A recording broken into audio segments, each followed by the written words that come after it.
We ain't waiting. We ain't waiting, man. We ain't waiting on that one. Shut me the fuck up, Caitlin. I love it. Shut me the fuck up. I love it.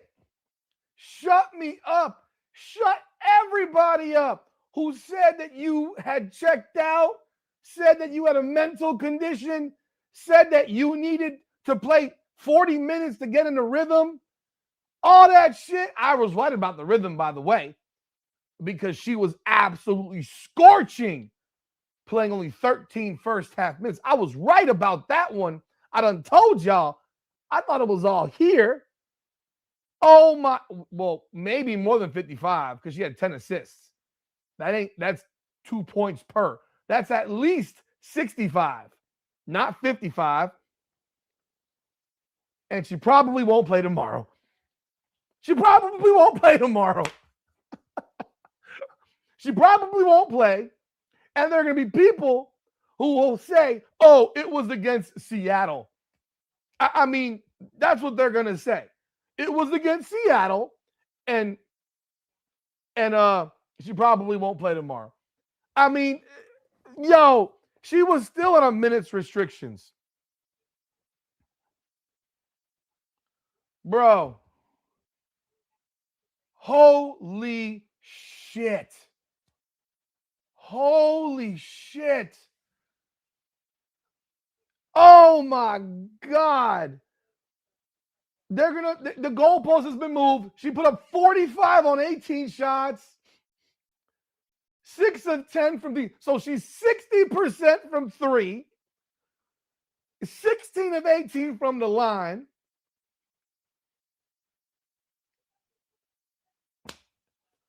45 points, 10 assists, 16 in the fourth quarter. They're down by 8 with 4 minutes to go because they can't defend for shit. And what does this girl do? What does she do? Sorry, they were down 6 with 4 minutes to go. She goes and hits a bucket to make it a 2-point game.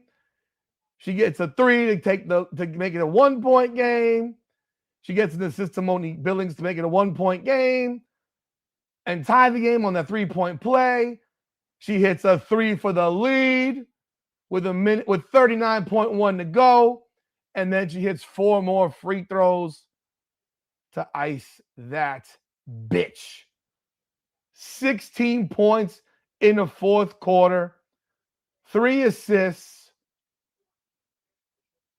And this girl was still on a goddamn minutes restriction. Played 13 minutes in the first half.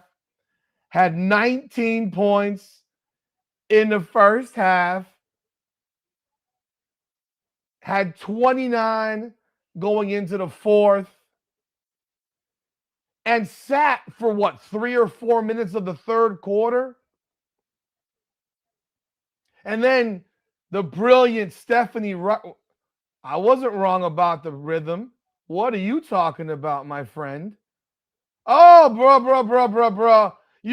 I was wrong about the rhythm. She had 19 and 13 minutes. You were wrong about the rhythm. She caught a heater in the first 3 or 4 minutes of the game. What game were you watching?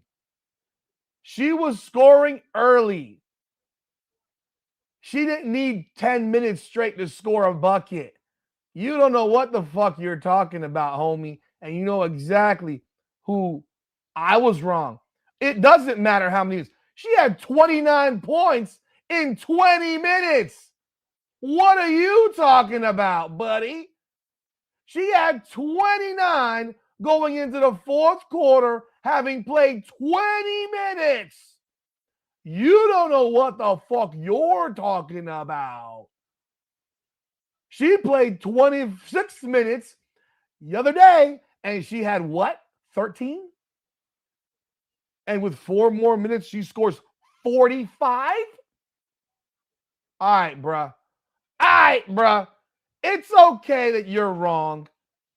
I done told you the rhythm was bullshit. It was a mental thing. And you know what?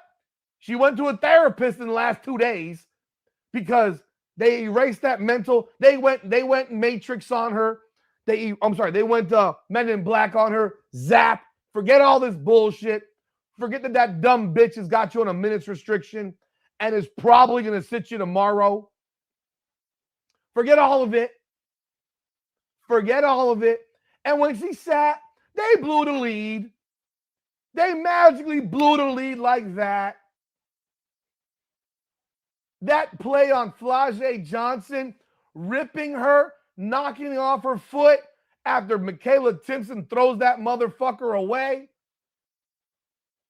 What a play defensively.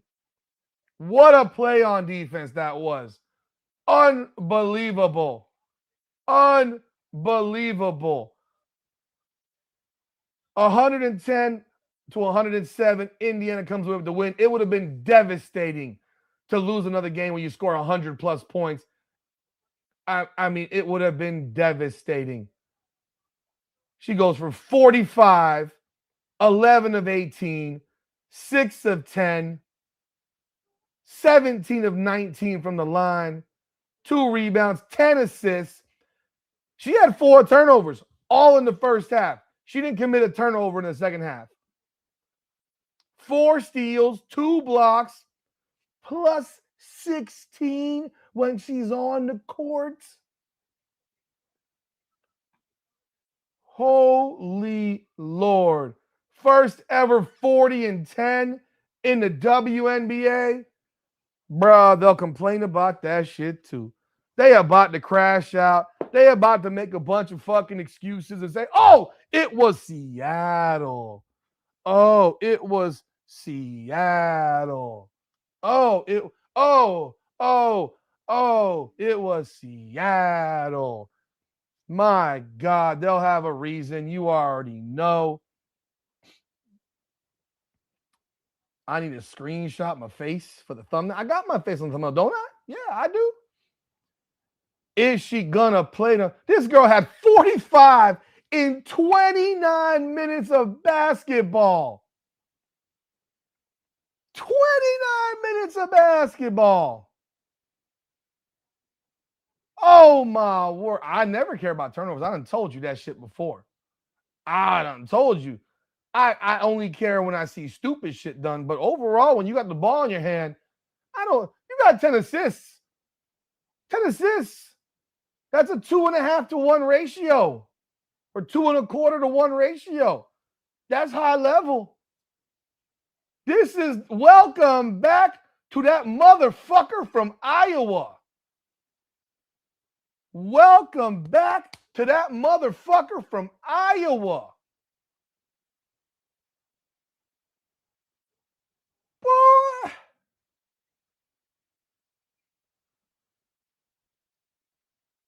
Bruh. All the hair on my beard came from my head. See, I don't have none here, so it's all here. Bruh. Even when they said, yo, Jade Melbourne, yo, get the fuck off. Flau'jae is going to guard this girl now. What she do? Step back, bang, from 30. Step back, bang, from 30. Ball game, bitches. And then Stephanie White tries to lose the game. Stephanie White tries to lose the game. Stephanie White tries to lose the game. She takes Caitlin Clark out of the game. And the brilliant Kelsey Mitchell. Well, first, it was 102-102. She takes Caitlin out of the game, which means now you got to call a timeout to put her back in. Because if you make a stop, you want her on the floor offensively, but you took her out. So now you got to burn a timeout to put her back in when if you get a rebound, you have open court. This team does not function in half-court basketball. Have we not noticed this? This team does not play half-court basketball. So you want Caitlin on the floor for the fast break. But this genius needs to call timeout and now put her back on in the game. And then on that possession, she goes bang. I'm sorry. That possession is when Timpson turns the ball over. Caitlin causes the damn out of bounds play with the strip block, whatever you want to call it, off of Flage. And then Caitlin says bang from 30. And then Stephanie White takes her out again. And that dumbass broad Kelsey Mitchell fouls on purpose because she has no understanding of what the game is at. I mean, this broad committed a foul on purpose with no fouls to give and doesn't know that she has no fouls to give. Talk about situational awareness. Situational awareness. What? Literally zero situational awareness. She fouls her on purpose. Oh, she thought, no, it's not okay. She fouled on purpose because she thought they had a foul to give, not because she was told to foul up three. You don't want these people fouling up three. They will foul while they're shooting. They will foul while they're shooting. And the girl hits both free throws, and Caitlin gets fouled. She hits both. And then Malonga gets a bucket. And then Caitlin gets fouled again and hits the free throws, and there's your ball game. 110-107. Hey, Natisha Heideman's damn three-quarter court shot hit the side of the rim. Oh, my God. That's that mofo from Iowa that I remember. That's that mofo from Iowa that I remember. Hell, that's that mofo from rookie season that I remember. Absolutely unbelievable that you sit here and magically the hub ain't there. And when the hub ain't there, well, Caitlin Clark shows the hell up. When the hub ain't there, when the hub is missing, Caitlin Clark shows up. Caitlin shows up. 45 and 29 minutes on a minutes restriction. You understand something right here, right, folks? Right, listen here, folks. I'm going to presume that that's a joke. Listen here, folks. Stephanie White was probably tempted to pull her out of the game with about 5 minutes to go. Stephanie White was probably tempted to pull her out of the game with 5 minutes to go. Because you know that minutes restriction was 25, probably. That minutes restriction was probably 25. They had a big-ass lead, and that woman pulls her, and the lead just disappears. Disappears.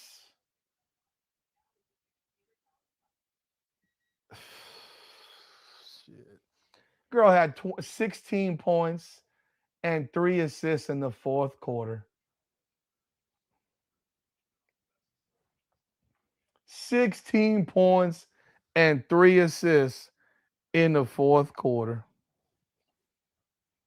Unreal. In the fourth quarter. I know that Stephanie White wanted to take her out in them final 5. I know she didn't want her out there on those final 5 minutes.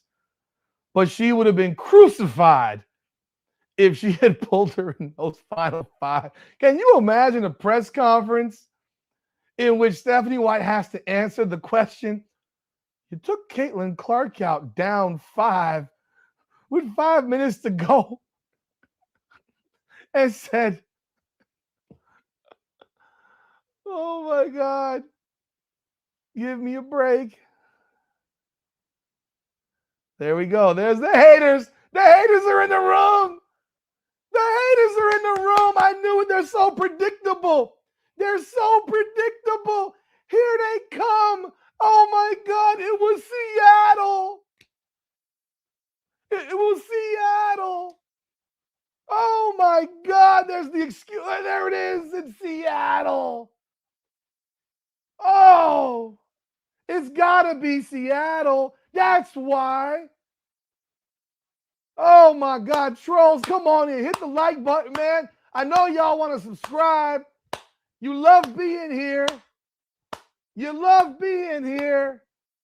Oh my goodness. Jesus, they show up like the fucking warts on your ass crack. My God. Oh, because it's Seattle. How many times has Seattle given up 45-1 player this year? I'd be curious to know. I mean, we could do a quick Google search. Let's ask ChatGPT how many.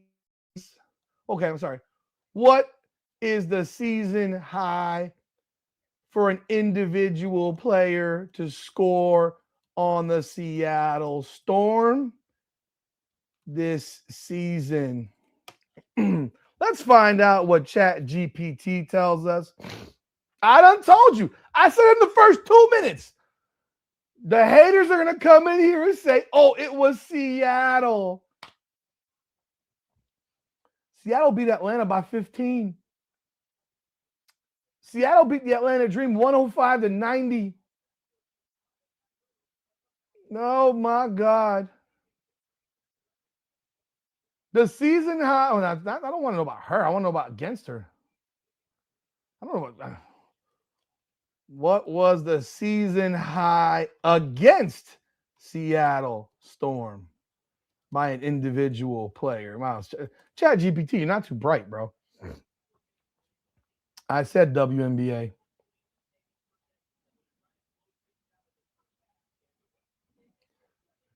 Oh, man, thank you very much for the super chat. Free throws of 3 points. They still added up to 45. Wah! Wah! Wah! I love it. I love it. Oh, my God, I love it. Thank you for the super chat, man. I do appreciate it. We have a monstrous appearance in the room tonight, man. Hit the like button, subscribe. All the haters, you can subscribe too, man. I know you want to. I know you live here because you appreciate my objectivity. You appreciate it because I give it both ways. I'm doing a live, sir. Can you see me in the middle of a live? I'm being distracted by my 14-year-old son. Can we go to? Yes, sir. You going to practice? Maybe ask your coach, can he pick you up? Why don't you ask him that? He can't? Did you ask? Huh? He can pick you up and he doesn't have to wake up. Says the kid that wakes up at 2 o'clock every day. Anyhow, yeah. Wow. And Flau'jae Johnson's considered a top shelf defensive player. Heideman's considered a top shelf defensive player. I mean, hey, but you know, there gotta be an excuse. There gotta be a reason. And she did it on a night where Kelsey Mitchell took 25 shots. Folks, you want to know what the season high was tonight? The season high this year against the Seattle Storm was? As of right now, according to ChatGPT, the season high coming into tonight was 34 points by A'ja Wilson. 34 points by A'ja Wilson in a game that the Aces won 101-91. And A'ja Wilson played 35 minutes and 38 seconds, and she was 10 of 19 from the floor, 11 of 13 from the line, and 3 of 5 from three-point range. Damn. Damn. Damn. That must bother you. Talking about the Seattle Storm. Yes, Marina Mabry had 53 points in the game this year. It was not against the Seattle Storm. It was not against the Seattle Storm. The Indiana Fever bench combined for 9 points. Hines Allen had 2, Cunningham had 2, and Harris had 5. You got 30 from Kelsey Mitchell, 13 of 25. And back to doing Kelsey Mitchell things. 1 rebound and 0 assists and 0 steals and 0 blocks and 1 turnover. Let him know. Let him know. Let him know. I mean, yo.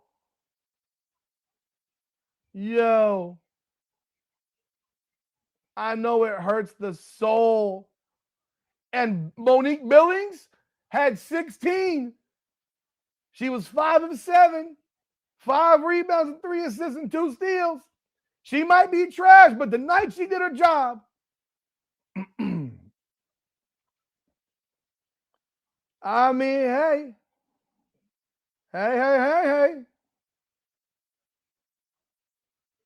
I just did a search on ChatGPT. The top game against the Seattle Storm was 30. It's according to ChatGPT. I ain't make it up. I mean, if you can show me something different. Let's go look at, since you want to tell me Marina Mabry. Let's go look at Marina Mabry. I can pull that up real fast for you. Marina Mabry. Let's look at her statistics this season. Let's see here. Let's go to the freaking game logs. We can figure this out real fast. Marina Mabry has had 1 50-plus game and 0 40-49 games. So that just debunked that statement immediately. Marina Mabry had against Seattle, since you like being specific, she had 26 against Seattle. She had 18 against Seattle. Yeah. So, yeah. Marina Mabry's had a game with 53, and her other high was behind that was 37. So that's Marina Mabry. She did not have 45 against Seattle. At least 65 points created by Caitlin Clark. At least 65, because she had 10 assists, and I'm sure at least 1 or 2 of those were threes. I mean, my God, the pain that must be going through. It was not a record for most points ever in the WNBA, but it was a career high for Caitlin Clark in the WNBA, and it was done in a way that was every damn bucket was needed. They won by 3 points.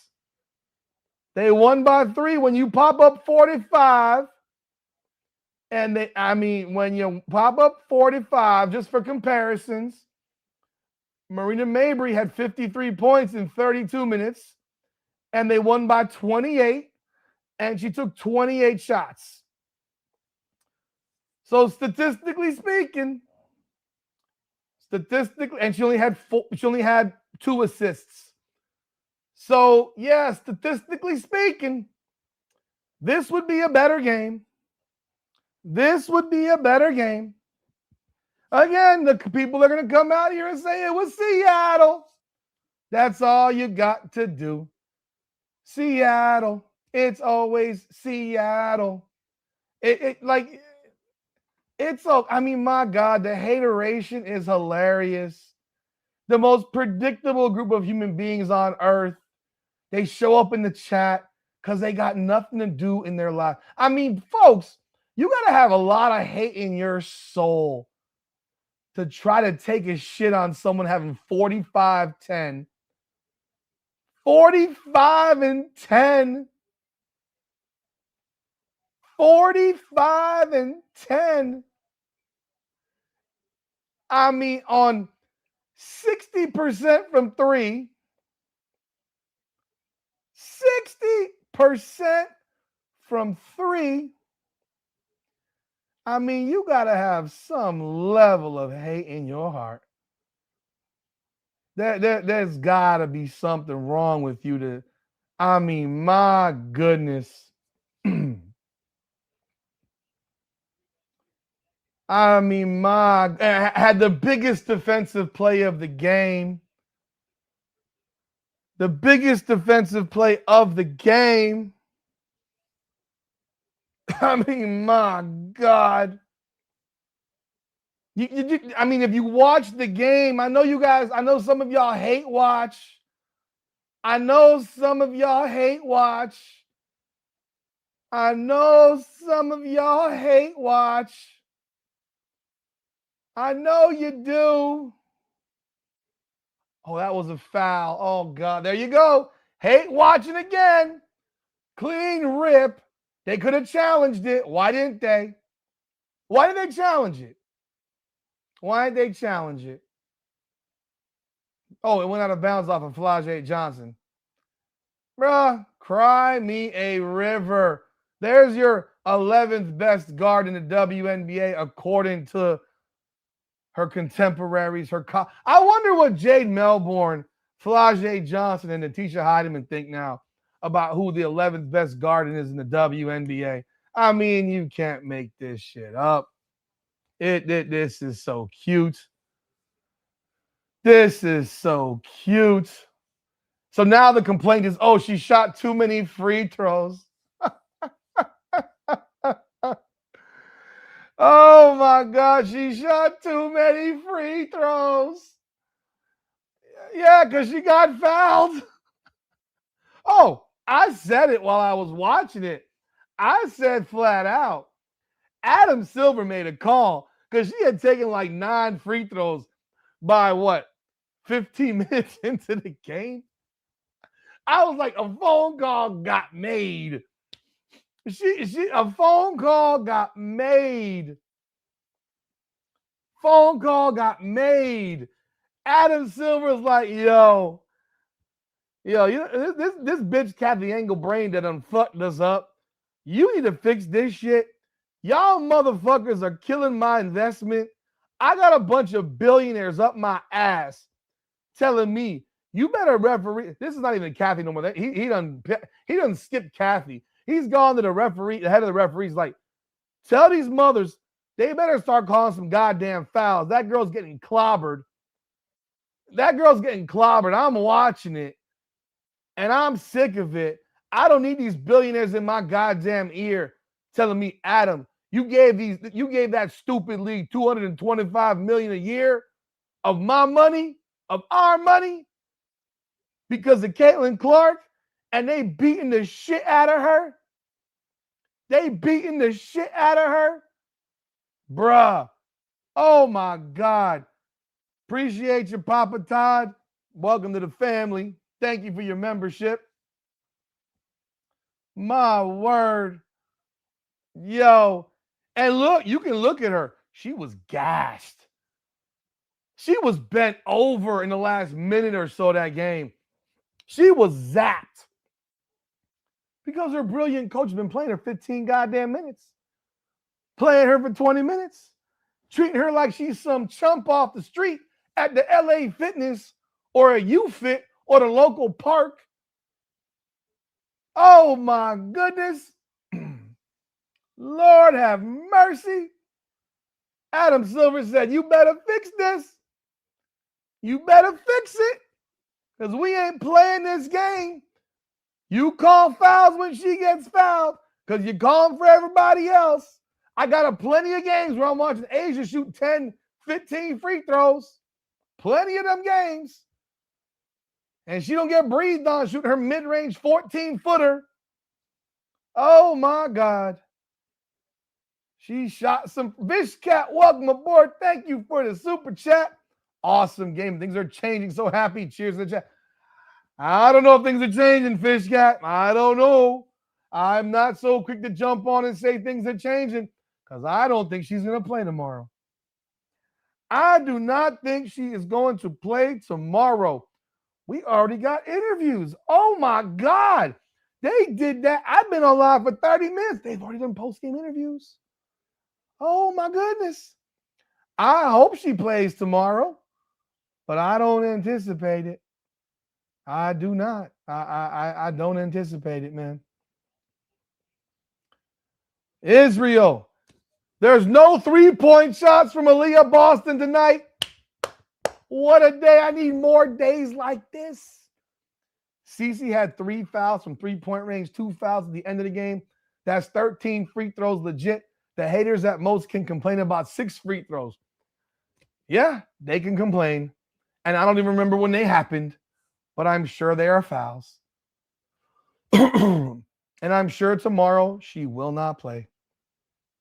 She will not play. I thank you for the super chat, man. My God. Aaliyah Boston sitting on the bench, taking a night off. Taking a night off. Oh my goodness. Tomorrow she'll play 0 minutes. And none of us are gonna watch the game. I ain't watching that shit. I am not watching that shit. If she does not play tomorrow, I will not turn that shit on. I mean, look at the videos being produced. They're just popping up on my phone. God mode. Iowa CC arrives. Oh my goodness. Look at this. Atomic. Look at this. Look at this. Historic. Look at this. Oh, it's coming. It's coming. Wow. And yo, look, man, I got to give a lot of credit to Seattle because they never quit. They were getting run out the building. Indy had 37 and 1. I mean, the fact that they didn't have 60 at halftime was an embarrassment. It was an embarrassment. How did they not have 60 at halftime? You got 37 points in the first quarter. What are you doing? What are you doing?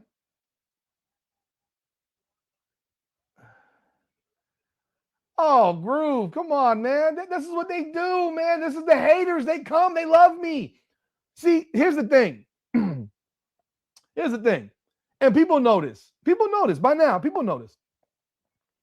I'm thoroughly objective. I'm critical of Caitlin when she's shitty. She was shitty the last game. And for saying it, what do you think happened for me saying she was shitty last game? What do you think happened for saying she sucked last game? What do you think happened? Take a wild guess what happened because I said she sucked. Take a wild guess. Take a wild guess. I'll give you a few minutes to think to think about it. Take a wild guess. Because it happens every single time. Of course, lost subs. Lost subs, but you want to know something funny? So, for example, today I did the circus continues, right? I actually had a +3 for subs for that. I'm giving you numbers. But I lost 2 subs. There are 2 people that unsubscribed because I criticized this franchise for a shit show, right? 2 people unsubscribed in that video. But I gained 5. So when I said she had an embarrassing crash out, embarrassing meltdown, I lost 3 subscribers from that. But I gained 4. See, there are people out there that like objectivity, that like integrity. I'm not a grifter. I'm a realist, and I will never be a grifter. So when I said, then another one, she has lost control. That one I lost 1, 2, 3. I gained 3 and lost 3, so I'm at 0. There are weirdos out there. Fish Cat, yo, thank you, man. Fish Cat's gifted 5 subs, man. Grab your subs, man. Appreciate you, my brother. Like, thank you so very, very much. But this is what happens. People don't like truth. But this is also why the people who troll, who don't like her, still come here. They're here all the time. They run into this room all the time. They do it, man. Like, they do it. They will come here all the time. And the beard game, I need to color this part, bro. It's getting too gray, bro. Look at all the gray is underneath, man. This is just bad. I'm glad the gray is underneath, not at the top, man. I haven't colored. I must admit, I do color the beard. It's not gray. It's like I get little patches. I do color it. It's an auburn red. I appreciate it. Thank you, Jay Torres 187. We had a 187 tonight from Caitlin Clark. She was a straight up menace. CC's performance will put hair on your head tonight. Oh my good. I got some spray on. Thank you for the super chat. That's badass. I appreciate it. I try to be 100 at all times. Everybody knows that when I'm covering the Hurricanes, I pull no punches. Let the Hurricanes lose a game this year. It will be an eruption. Let them only win by 14. It will be an eruption. We ain't playing we don't play games here. I give it to you. I give it to you real. I give it to you raw. And I got the largest group of CC haters that come to my show all the time. I find it to be an honor. It's an honor. I'm telling you, it's an absolute honor. I do a video on Olivia Miles being box office, and I lose subscriptions because, oh my God, God forbid you compliment someone else. And you don't even talk about Caitlin. It was a video on Miles, and I lose subscriptions. It is comedy at its finest. It is incredible. And for those that do become members, I'm doing membership content almost every day now. When I walk my dog, I do it right on my cell phone. That's when I have a few minutes to do membership, more chill, relaxed, not sitting at the computer. My back right now is absolutely killing me because I'm not at the regular computer. I'm at my laptop, sitting on the couch. That was amazing.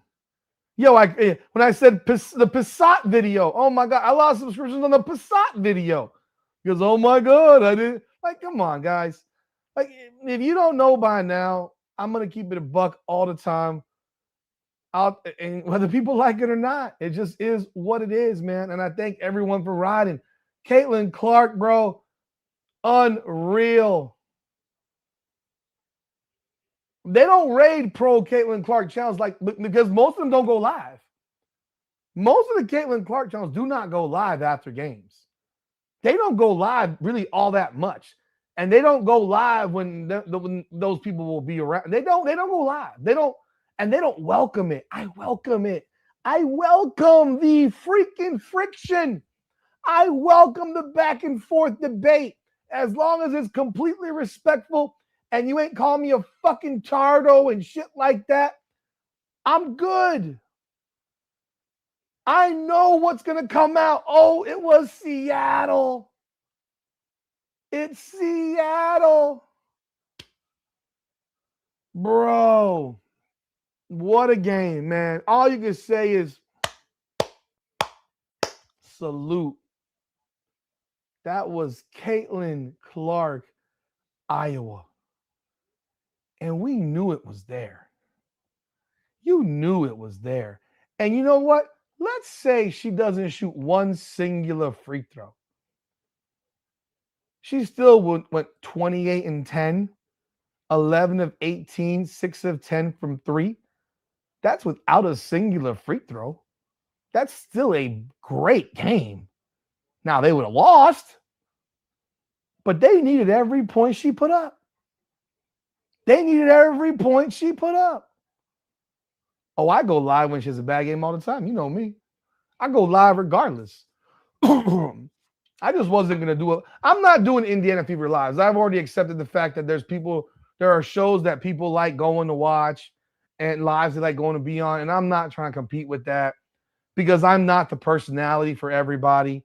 I really am not. The fact that I could draw 400 people to watch my Minnesota Lynx live on Wednesday for summer camp day at 1 o'clock, I had 400 people in there. I did Indiana a couple of days ago. I had 50 people in for most of the night. 50. Like, that's crazy. What's the point? Maintaining alive during a basket, like doing this after a game, it's easy for me. Doing a live during a game, I got to watch the game like carefully. I got to be really in tune with what's going on. I'm doing play-by-play reactions, commentary, analysis. The rating of the game, oh, that game was as fun as it gets because they won. I mean, shit. Oh, I got another big super chat here, man. Oh, man, let me see here. Where's this one? Papa Todd, man, thank you for the super chat. Love your honesty, maybe even more so when we disagree because you're being true to you. Keep on being on. I appreciate you, man. Seriously, I appreciate you. I thank you. You know, that's just the way I roll, man. I can't be who I am, man. The press conference has dropped. I'm just still talking. I'll bring that up in a second. And I don't have mods. I don't have mods. By the way, I unbanned like 40 people today. I unbanned like 40 people. There's four that are still there. You can't threaten my life in DMs. That will never get you back in my room. That will never get you back on my shit. You threaten my life on a DM on Instagram, yeah, we ain't doing that shit. We're not doing that. We ain't doing it. We ain't doing it.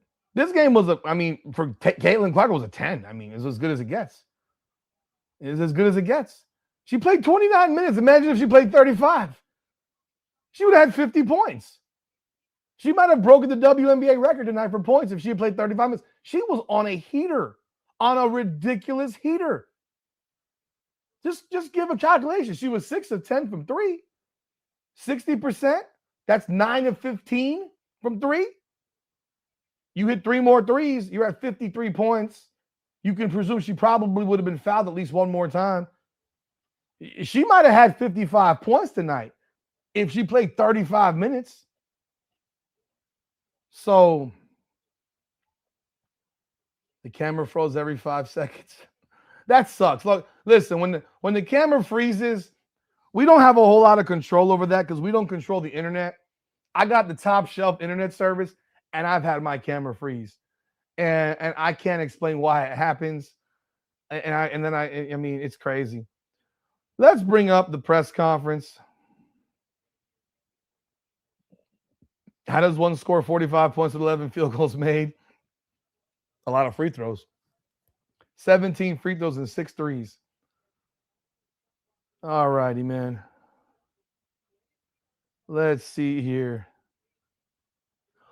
Well, you know what? Bam Adebayo shot 43 free throws again in his 83-point game. So, you know, I mean, hey. Listen here.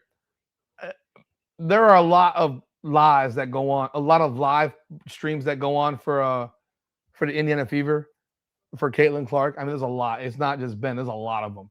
And there are some where people, one where they have the game on. I don't know how he does it. I don't know how you could put the game on your stream and not have your channel completely demonetized.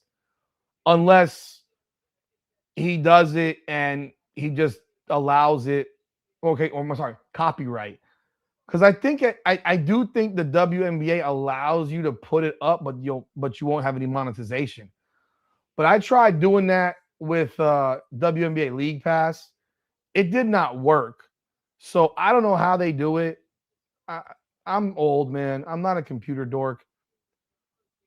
My back's hurting. My back's absolutely hurting. I'm sitting on a couch with no back support. Let's see here. But there's a lot of them, man. There's a lot of they do a bunch of these lives, man. Seriously. So it's one of these is in this country. So that's why I was like, I mean, the ones in India,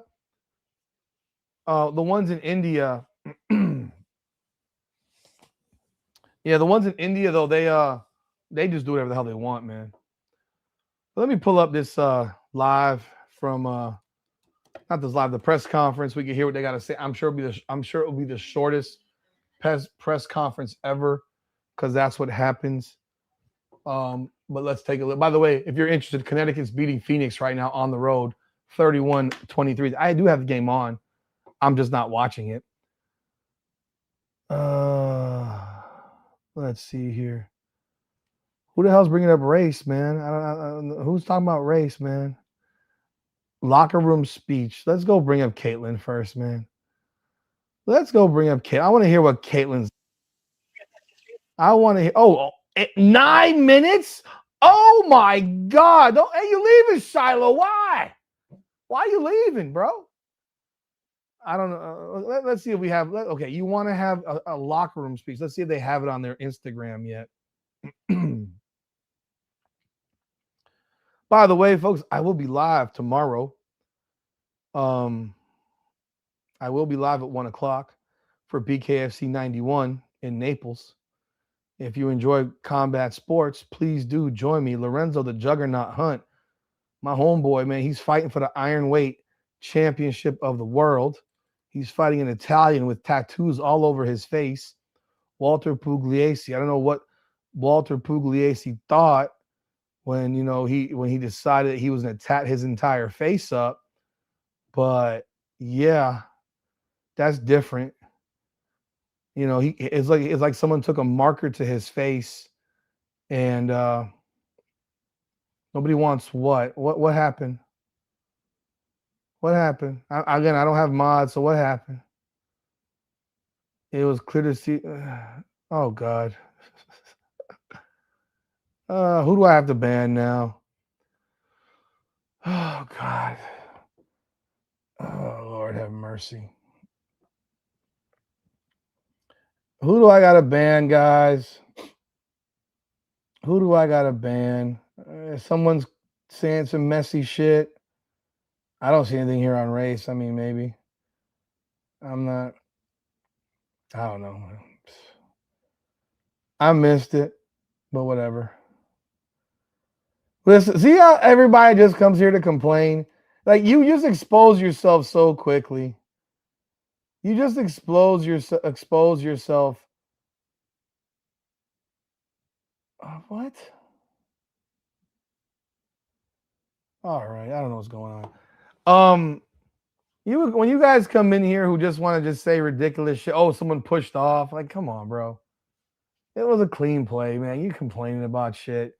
It was a clean ass play, bro. I mean, I'm sorry that you just can't accept it. It was like, this is basketball, folks. This is basketball.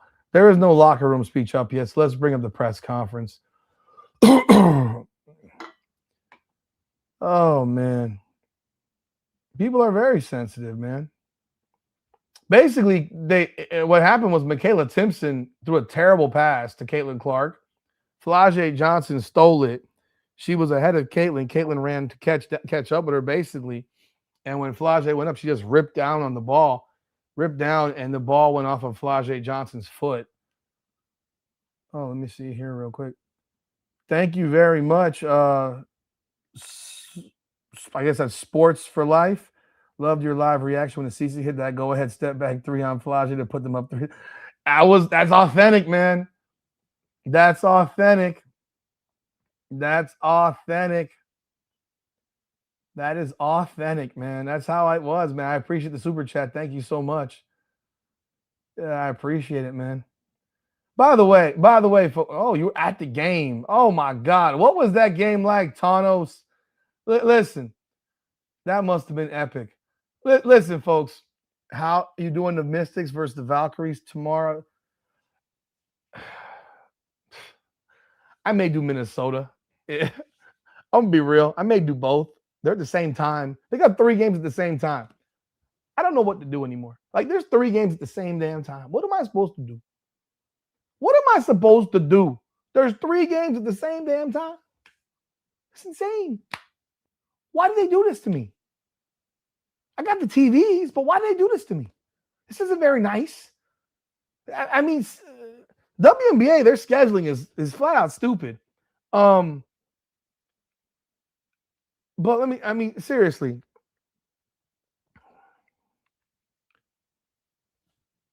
Let me tell you something. I thought the play with Caitlin Clark and Kia Stokes was a no call. I thought it was a play on. See, that's the thing. I thought it was a play on. I didn't think that was a foul on Kia Stokes. I thought it was a play on. I thought you could have called a foul on both players, and you play on. Call it a day. I don't live my life crying about officials and calls and shit. I never do. I don't live that way. I know she gets fouled. So, of course, when she makes a play, people scream it's a foul. You know what? They didn't call it, so guess what? It wasn't a foul. Cry me a river. Cry me a river. Cry me a river. It's perfectly fine. Perfectly fine. By the way, I will need him to take you home because I'll be doing it live. So let me bring up this post-game press conference. Where did it go? Right here. Here we go. Here we go.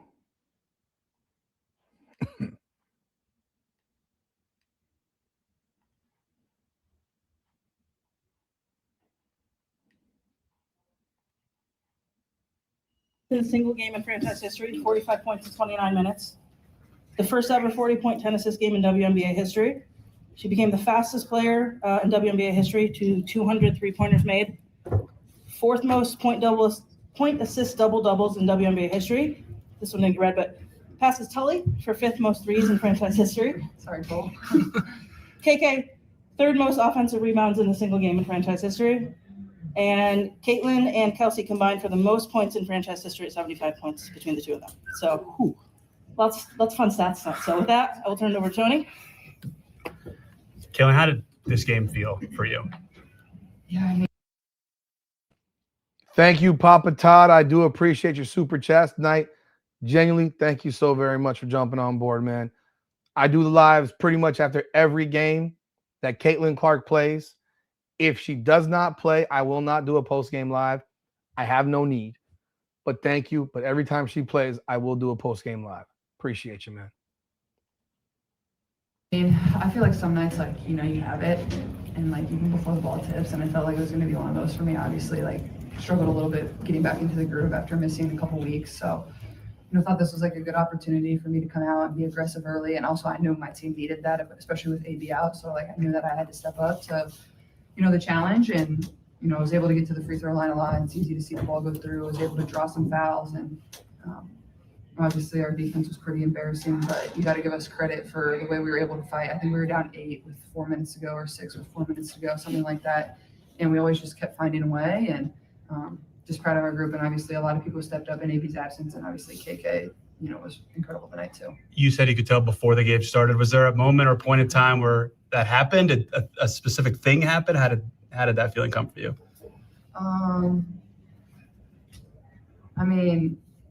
I feel like, I don't know, I feel like you just have to believe you're going to have those type of nights, and you have to visualize having those type of nights. And I feel like that's what I did. And, it's not always going to go your way. Sometimes there's going to be, a stretch where you're, the ball's not going through the rim and you can't get discouraged. And I know all the time in the work that I put in, and people believe in me, and more than anything, I believe in myself. And, you just got to dig your feet in a little bit. And, when it's not going your way, nobody cares. Find a way to make it better and find a way to help your team win and make this team better. And I feel like that's what I always try to do. Cream. Caitlin, can you take us through, I think there's 102 tied up, kind of scrambling a little bit as the shot clock's kind of going down. They got a deflection, circled back towards half court and kind of went up. Can you take us through that? I think that was your 41st point to kind of go ahead. That whole play. Yeah, obviously we had the ball with game tied, and it kind of blew up our ATO. They played good defense and, got a good tip on the ball, and I was able to chase it down and then get the deflection, which I don't know if I got her on the arm or if it was clean, but I'm not sure the ref was in a position to make it call. I think it was pretty clean. I don't know, but just tried to make a good play on the ball, and obviously coming back down. I was trying to get the ref to inbound it faster. I wanted to play fast. I didn't want them to set their defense. And then obviously, I think that's almost an easier situation for myself, playing kind of in transition rather than having to diagram something on the sideline, ATO wise, where, I can like just kind of a little freestyle it a little bit more. And that's kind of what I did.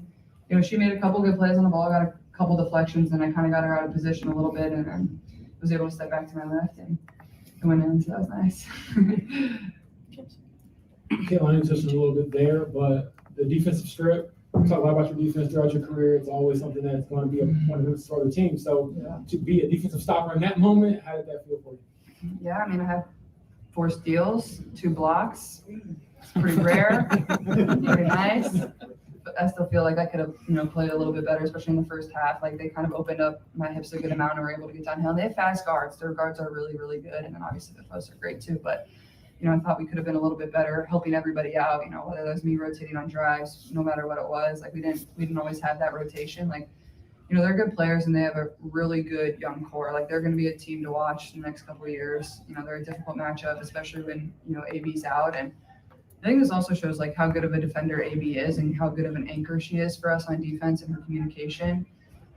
Obviously a lot of people stepped up in her absence tonight, but like she really dominates that end for us, and she's just always in the right position. She always knows the right coverage, and she cleans up the glass really well. So, but yeah, I mean, I just tried to make some plays on the ball there at the end, came up with a couple steals, and the only time our defense was good was late in the fourth quarter, and I guess that's when you need it, so we'll take it.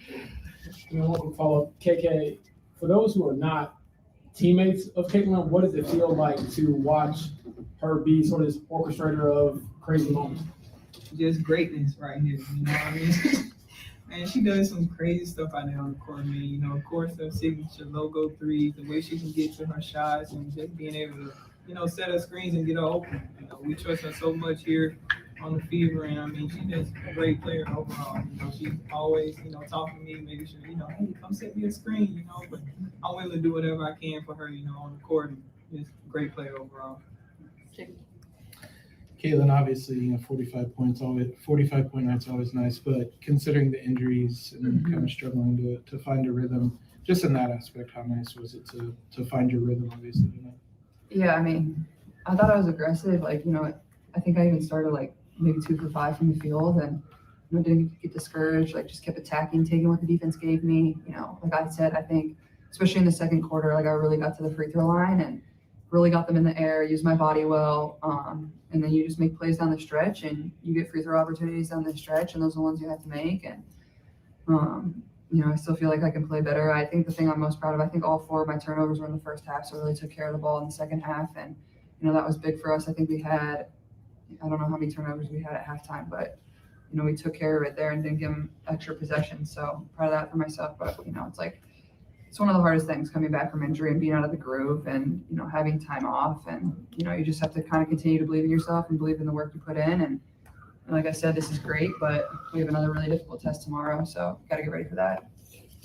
KK, just over these past 2 games, seems like things have really been clicking and falling into place for you. What's been changing? What's been working for you here that allowed you to earn this start tonight?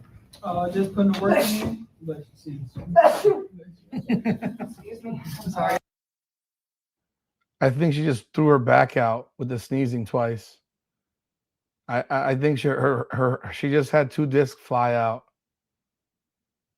I'm gonna get to some of y'all comments when after this thing is done. Don't worry.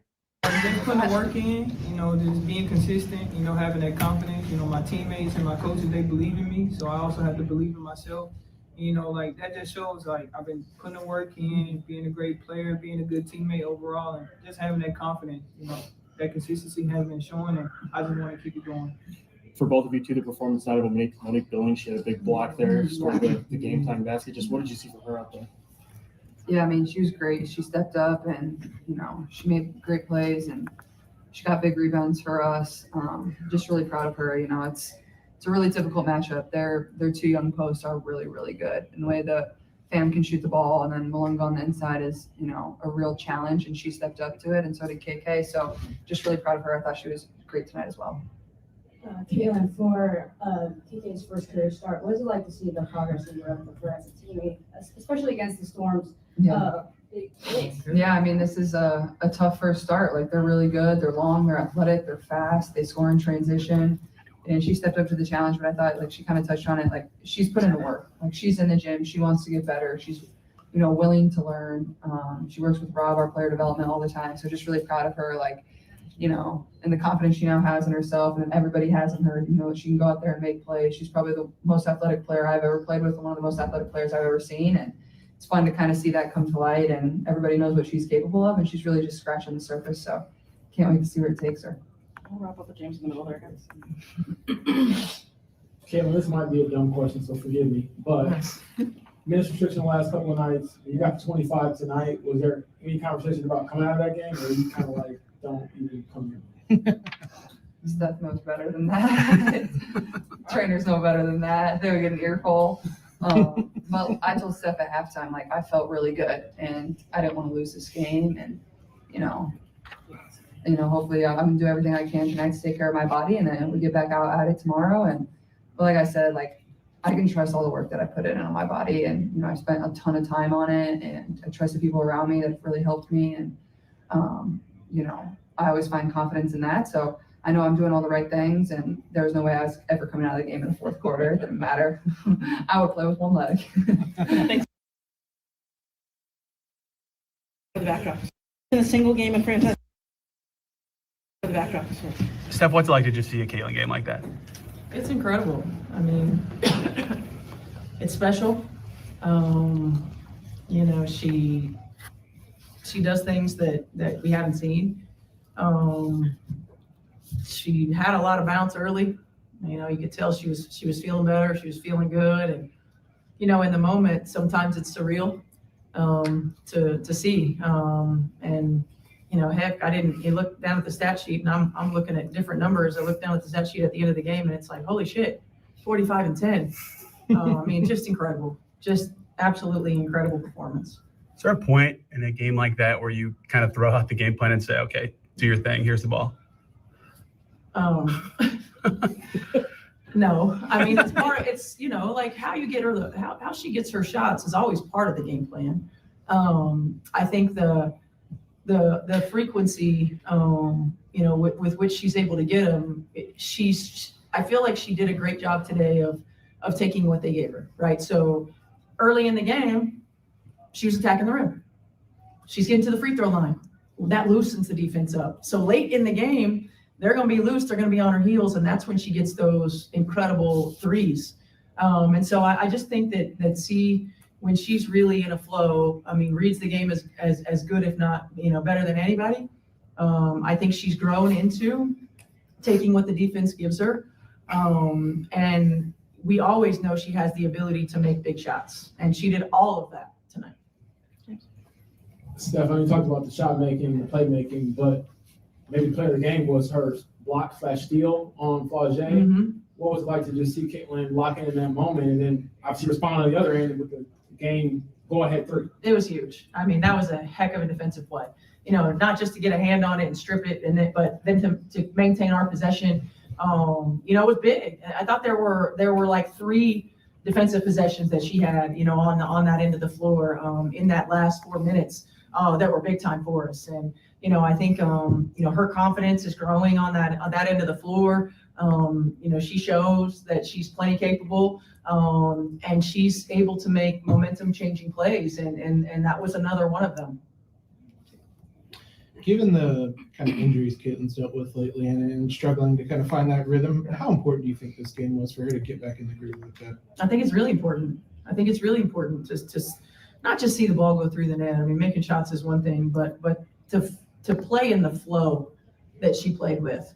I thought her ability to hit her teammates on time, on target. I thought her reads at all 3 levels were really good. She played at her pace. She didn't get rushed. It finally, all came together. And again, it's tough when you come back from injury. Your body feels different. Mentally, you want it to happen so badly. Sometimes you second guess yourself, and that's part of it. Rhythm, timing, all the things that happen when you haven't played for a little while. So it was huge. It was big time for her and for us. You guys are still down 8, like under 6 minutes to go. What was kind of the conversation that you were talking about, and what was the kind of faith that you guys would be able to put together a run, especially kind of after a rough third quarter? Yeah, I think the biggest thing was we got to decide to play defense. we got to decide to play defense. It reminded me a little bit of our game in Phoenix, where there was a lot of shot making going on, and at some point you got to decide to play defense. And so it was just about our defensive energy. We have a drill that we call cutthroat that we do on the defensive end of the floor. And it's like we got to have cutthroat mentality right now. We got to get stops. I thought our fourth quarter defense was really good. And at this point, you just have to find a way.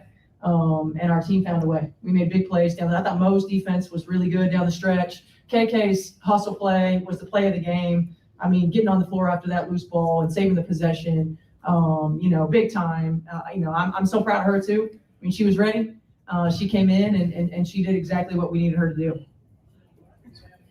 Stephanie recorded here. So KK had her first game tonight starting, and it seems like she played very exceptionally well on the defense side versus bigs like Dominique and Awa. What does that say to her being a versatile player and just her player growth?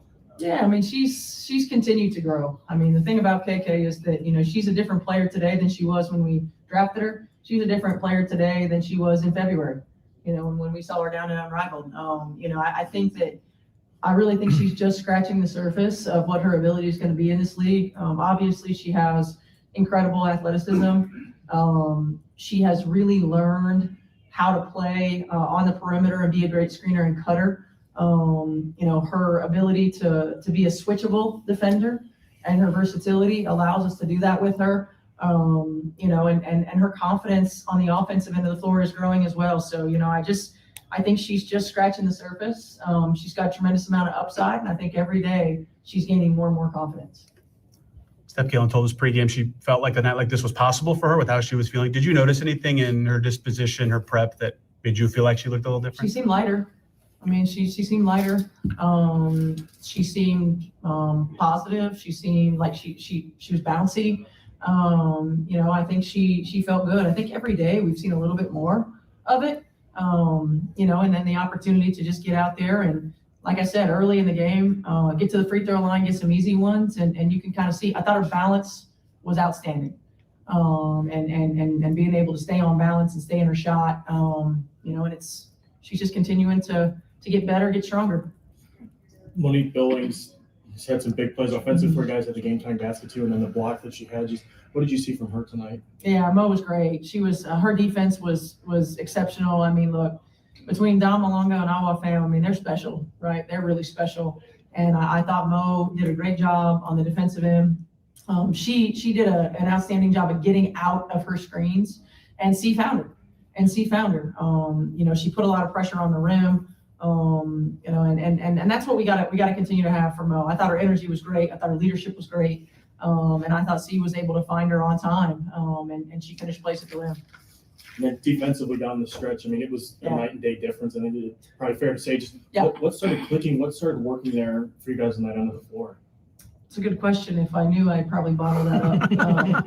I mean, look, part of defense is a mentality. Part of it's a mentality. And, I think we held them up to 8 of 22 in the fourth quarter. It's something that you got to continue to grow into, right? Having it all the time.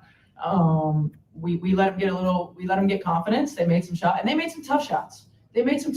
And, give them a ton of credit. And then down the stretch, I thought our defense, we just took it to another level. We just got to find that level more consistently. Cool. Thanks.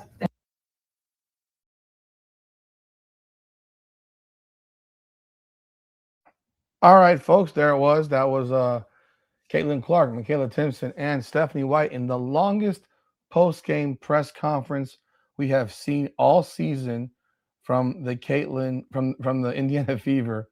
Folks, I'm reading your comments. I really didn't comment at all while Stephanie White was talking or when Caitlin Clark was talking for the most part. I honestly didn't find too much wrong with anything that Stephanie White said, with one exception. Diving on the ground is not the defensive play of the game. I don't even know how you can sit here and say that Michaela Timpson had the defensive play of the game by diving on the ground. That's not the defensive play of the game. There's a rule of thumb where I come from, And for those of y'all who are been arguing back and forth, and I'm going to call out one individual who's been literally posting the same shit now for the last 15 minutes or so. If they don't call a foul, guess what? It wasn't a fucking foul. It's that simple. If they don't call a foul in the game, it wasn't a foul. And you can cry all day about what you think was a foul or what wasn't a foul. I can probably show you 20 calls that weren't called fouls the other way. And they didn't call them.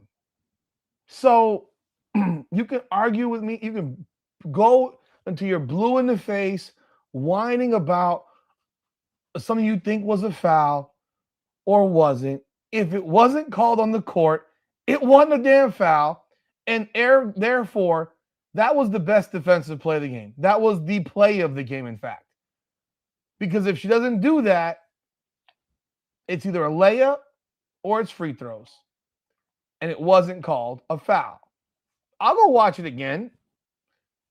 It wasn't a foul. It wasn't called a foul. End of story. You can cry all day. Cry till the cows come home.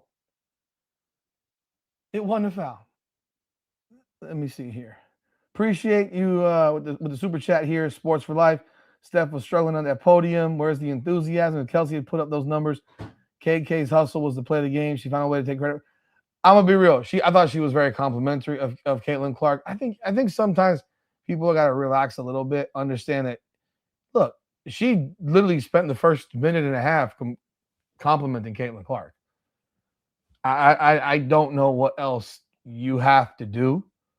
Did you want her to? You can't expect her to talk about Caitlin Clark for 7.5 minutes. Like, it's not going to happen, or any coach for that matter. But I thought she said nice. I thought she said nice things about Caitlin Clark. I mean, as nice as I've ever heard. So, I don't have much issue with what she said, other than calling Michaela Timpson's play diving on the ground as the defensive play of the game, because that wasn't it. But thank you for the super chat. I do appreciate it a great deal. Let's see here.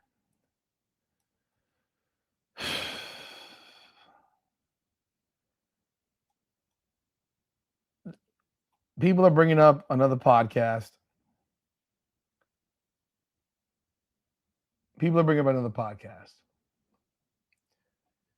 When you lie in titles and you say someone's been traded or someone this or someone that, and you flat out lie in titles and on thumbnails, I don't respect you. I don't respect you. And I don't give a shit how many subscriptions you have. I don't care how many people suck your dick. I don't care. I'll never respect you. Albeit, I will say this. I found what that individual said yesterday on Jason Whitlock to be the most truthful shit I've ever heard from his mouth. It was probably the most truthful he's ever been in any video he's ever done. Because I don't watch his content anymore. I used to watch it when he first came out. And I could see after so many videos, I'm like, this is no. But I still do watch Whitlock because I find Whitlock to be entertaining, even with his outrageous take of Caitlin Clark should have been suspended for yelling at the referee.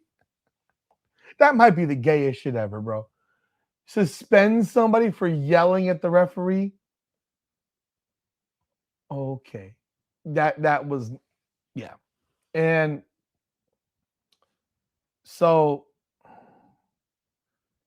I just don't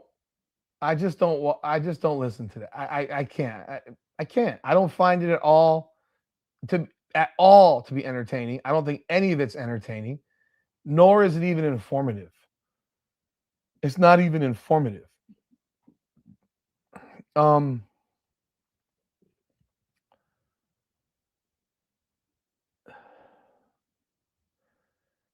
I don't know if this guy's still in the room. I think he probably left. Because he stopped posting the same thing 25 times. And there was a few that were annoying, but the most annoying one was this guy here. And if you're still in the room, I hope you answer the question. Because you sure as shit were going back and forth, just literally copying and pasting the same shit. IDF Menace. Bro, you okay? How old are you? If you're in the room, how old are you? I genuinely ask questions like this. How old are you? How old are you? Let me know. Let me know. Well, Mike Nunn, the first one is the second one's daddy. I remember I said that.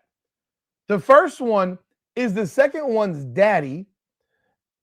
And the second one then criticized the daddy while doing the exact same thing that the daddy does.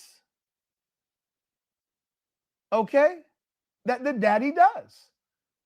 I thought that's hilarious. To criticize a person that you emulate to the nth degree, even to the point where you created a second channel just to beat off on Shedeur Sanders, is whack. Again, I don't give a shit how many subscribers you have. If you have to lie to get your subscribers, then what's going to happen when Caitlin Clark is no longer in the WNBA? Because that day will come. I don't know when it will be, but it will come one day. And at that point, will you have a podcast? Because there won't be nothing left to talk about since all you know to talk about is Caitlin Clark. That's why I've been diversifying my podcast for so long. People just don't get it. This is a business. I do this for fun, but I'd love to turn it into a business. And I make business decisions for purposes of diversification of content. I'd like my podcast to actually look more like, believe it or not, Jason Whitlock's before he became so ungodly obsessed with Caitlin Clark. Minus all the preaching and Jesus shit and all that. Really, I'd like my shit to look more like Coach JB and Smitty, because those guys just talk about sports, even though I think Smitty's the biggest left winger I've ever seen in my life, and he's an apologist for everything, and he'd have transgendered men playing against women in sports and finds nothing wrong with it. But because at heart, I am very much like Coach JB, just a little bit less profane, even though I'm very profane. But yeah, you're 32, bro. I'm 48. I agree with you. That was a travel on Caitlin Clark on that step back three. I think every step back three in the league, in the NBA and in the WNBA, is a travel. They're all travels.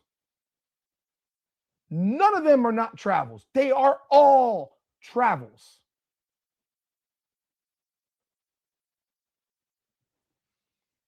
But you crying about the fact that you think it was a push-off or that they all push off, they all travel, and I can show you 20 calls the other direction that were not called.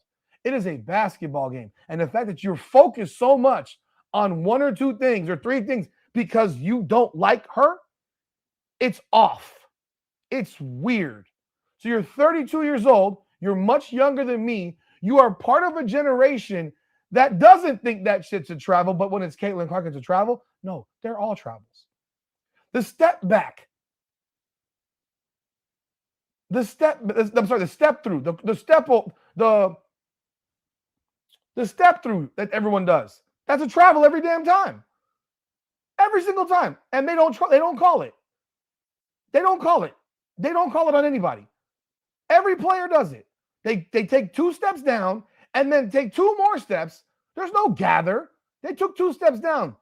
And then they flip their pivot. It is a travel. And they don't call it. You ask if I'm cool with Ben. I'm fine with Ben. We're just not doing the show right now. I mean, realistically, the show Sunday Night Heat, it was an idea, but every idea eventually doesn't. At a certain point, it goes stale, man. And when they're playing on Sundays, and honestly, I mean, I'll leave that alone. So all I'm sitting here, I'm telling you, my guy, because clearly you're an Angel Reese fan and you hate Caitlin Clark, and that's fine. Angel Reese travels constantly, and they don't call it. All these WNBA players travel constantly. They don't call it. They don't call it. They all travel. I have been saying that these things are travels forever. If you go back to the 1990s, since you're 32, that means you were born in 1996 or 95, you wouldn't even know. But go watch some video of what a step back jump shot was in 1992 and compare it to what a step back jump shot looks like in 2026. A step back jump shot in 1992 was literally one step and your pivot foot never left the floor. A step back jump shot today gives you a gather step, 2 steps, and 2 more hops, for which James Harden does it every time he shoots a 3. Steph Curry does it every time he shoots a 3. Caitlin does it. Sabrina does it. Paige does it. Marina Mabrey does it. They all do it. And in my book, that's traveling. That's made defense impossible to be played. That makes defense impossible to be played. To me, playing defense in professional basketball is damn near impossible now, because they allow players with the ball to literally stop their dribble, take boom, boom, boom, boom, and the dribble stopped, and then literally let them take another step through with 2 more steps, and they don't call traveling. How do you defend that? It's impossible. I watch everybody do it. I watch everybody do it. I watch everybody do it. So if you mad, if you mad, you want to Seattle. Let's give some education on some shit right here. By the way, oh wait, hold on a second. I got a super chat here. Where is it? Mo Top, bro. What's good, bro? Come on now, real talk. Coach White will give Kay Mitchell the super green light tomorrow to shoot. Kelsey Mitchell will never score 55 points. She'll never bust 45. Like, we can stop that. But thank you so much for the super chat. The Mystics were trash last night, by the way. I'm sure you watched it. I watched it, but I heard shit wasn't even live on it last night. I'm telling you right now, the reality is traveling happens literally every fucking play in the WNBA now. They don't call it. They changed all the rules. I don't remember a moving screen. Dude, I'm not. You think come on, man. I don't remember what moving screen. I don't remember what moving screen there was. What moving screen? What moving screen? On the step back 3 on Flau'jae Johnson? I don't remember moving screen. If you say there was, then there was. If you say there was, then there was.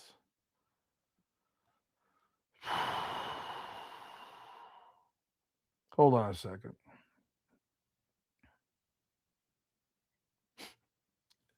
If you say there was, then there was.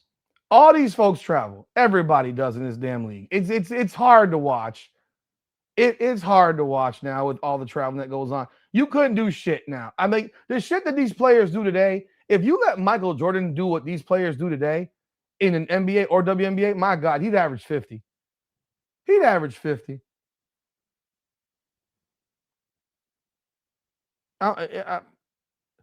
He'd average 50.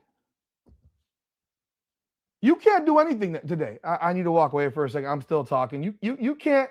You can literally do nothing today, bro. Like, you can't do shit today.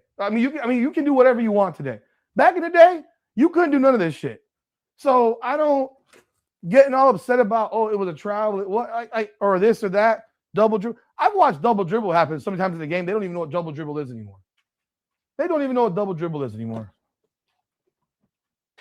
They don't know what double dribble is anymore. It's so if you sit here and that's what you do all game, I mean, you could do that for every game there is, and it's a little bit pathetic in my opinion. Like it's a bit pathetic to me, you know, if that's what your energy is, if you literally watch games and pick at every single call or no call, I mean, I can only imagine. I can't even imagine. I can't even imagine. Straight up. I can't even imagine. Because the shit that I see on a basketball court today, this stuff isn't basketball. This shit ain't basketball. They let them do whatever they want. They let them do whatever the hell they want. I watch tons of basketball games.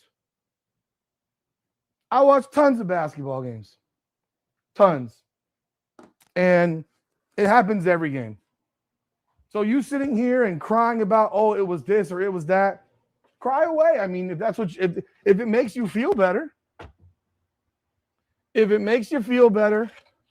cry away.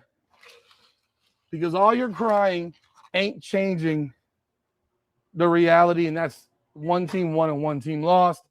But when I get back in front of the computer and say, I'm going to go over this Seattle shit, to be honest, because I think it's really funny when people say, oh, the team trash? Does Seattle suck as a team? Absolutely. Absolutely, they suck. As a team, they suck. No question. As a team, they suck. They're a bad basketball team. And you want to know what? We watch bad basketball teams beat good basketball teams every single damn day. Every day we watch it. We watch it every day. So it happens game after game after game after game. It happens every game. Bad basketball teams beat good basketball or perceived good basketball teams every game. Give that to her.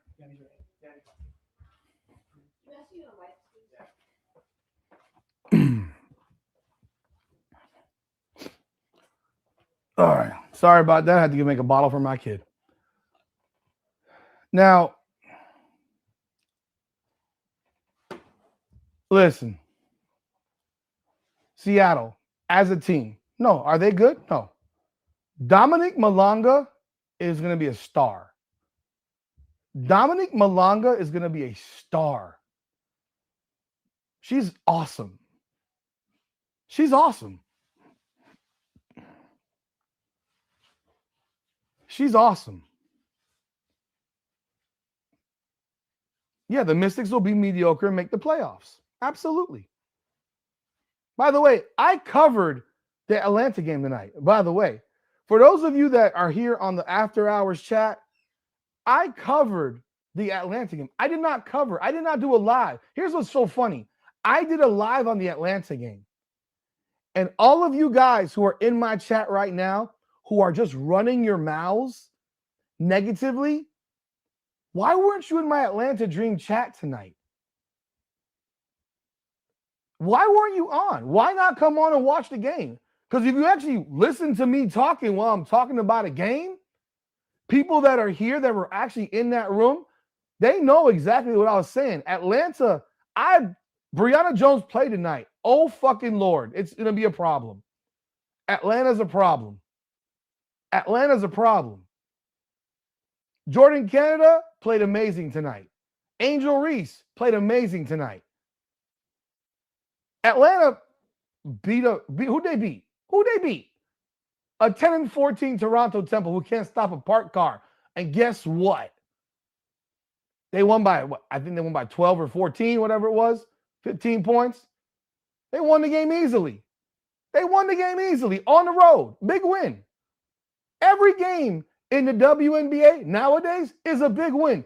You literally have a team that's 1 year ago, an expansion team, is the number 2 seed right now in the WNBA, and they don't have a singular star on that team. Gabby Williams is not a star. Veronica Burton is not a star. They have a group of role players. That's a group of role players. This shit right now that you're watching, Seattle, Dominique Malanga's a beast. A fucking beast. Our fam, she had 16 tonight. She was 5 of 6 from the field and 4 of 5 from 3 with 9 rebounds. 16, 9, and 4, 0 turnovers, 1 steal, 2 blocks. She's going to be serious. The girl's 19. Malanga's what, 20? 28 and 14? Flau'jae Johnson, if she could just start shooting at 45%, 45%. I watched the game. I thought that game was an easy win for the Dream. I watched the game. I covered it. I thought it was an easy win. I never thought that Toronto had a shot. I mean, that's just my opinion. The second Ryan Howard finally went to the basket, the game changed. Miracles happen, right? If Flau'jae Johnson can simply shoot 42%, 43%, the Seattle Storm become a different team.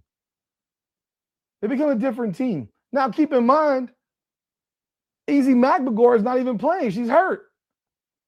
They got an elite level front line, but they're young. So when people say, oh, they have great players, they do. Every team has a great player typically, or a really good player. Every team. The Mystics have some really good players. They're young. They don't have a point guard. Look at what Natasha Howard's become in Minnesota, looking like a superstar. The Minnesota Lynx have 4 legit players on that team. 4. And that doesn't include Nafisa Collier. The Phoenix Mercury stink. They were in the championship last year. No one can argue that freaking Alyssa Thomas isn't a top 10 player in the league. I dog out Washington. Yeah, they have no point guard. I've literally said that shit for 20 fucking games. Their coach is a moron. I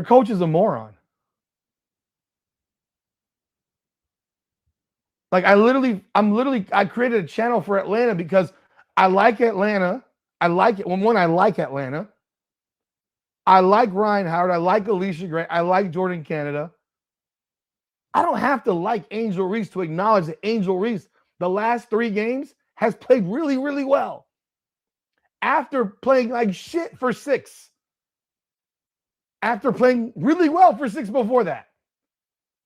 Angel Reese played really well for 6, shitty for 6, and really well for the last 3. I got no problem saying it. And I'll say it every single time. Every single time. Angel Reese went for 23 and 12 tonight, 7 of 11 again. Yo, what you going to say about that? That's a great game. I've been talking about Atlanta all year, picking them to win the championship. How can I hate somebody when I pick them to win the title? Or maybe that means, or how can I pick someone to win the title when you think I hate a player on that team? When you think, because I don't hate anybody. I don't hate nobody. I don't have no energy. The energy it takes to hate people is stupid. The energy of hate is stupid. Because most people that you hate don't know, and the ones that do know don't care. So if you want to spend your energy hating somebody, you feel free. You feel free. You could do you. You do you. I don't know that college referees are better than WNBA referees. I mean, I think the rules changed. The rules changed overnight, and the WNBA as a league wanted officials to now all of a sudden call everything. But if you call everything, these games will take 4 hours. Apathy is absolutely worse than hate, because at least with hate, you have a feeling. With apathy, you don't care. I would agree with that. But apathy does not use your energy. Apathy doesn't use your energy. Hate takes energy. I have said over and over again how Angel Reese can be a top shelf player. And when she plays the way she's played the last 3 games, she becomes a top shelf player. When she plays how she played the 5 or 6 before, you have those issues. Every one of these players have flaws. Every WNBA player has warts, even Caitlin Clark.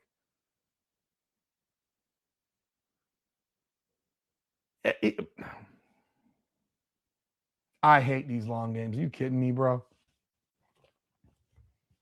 The rules that they have now put in play in the WNBA literally has Raven Johnson saying, I can't touch anybody here. I could grab people in college. That tells you that college basketball right now is a more physical game than the WNBA. That's crazy. Appreciate you, Banksy, man. God bless. Thanks for jumping on board.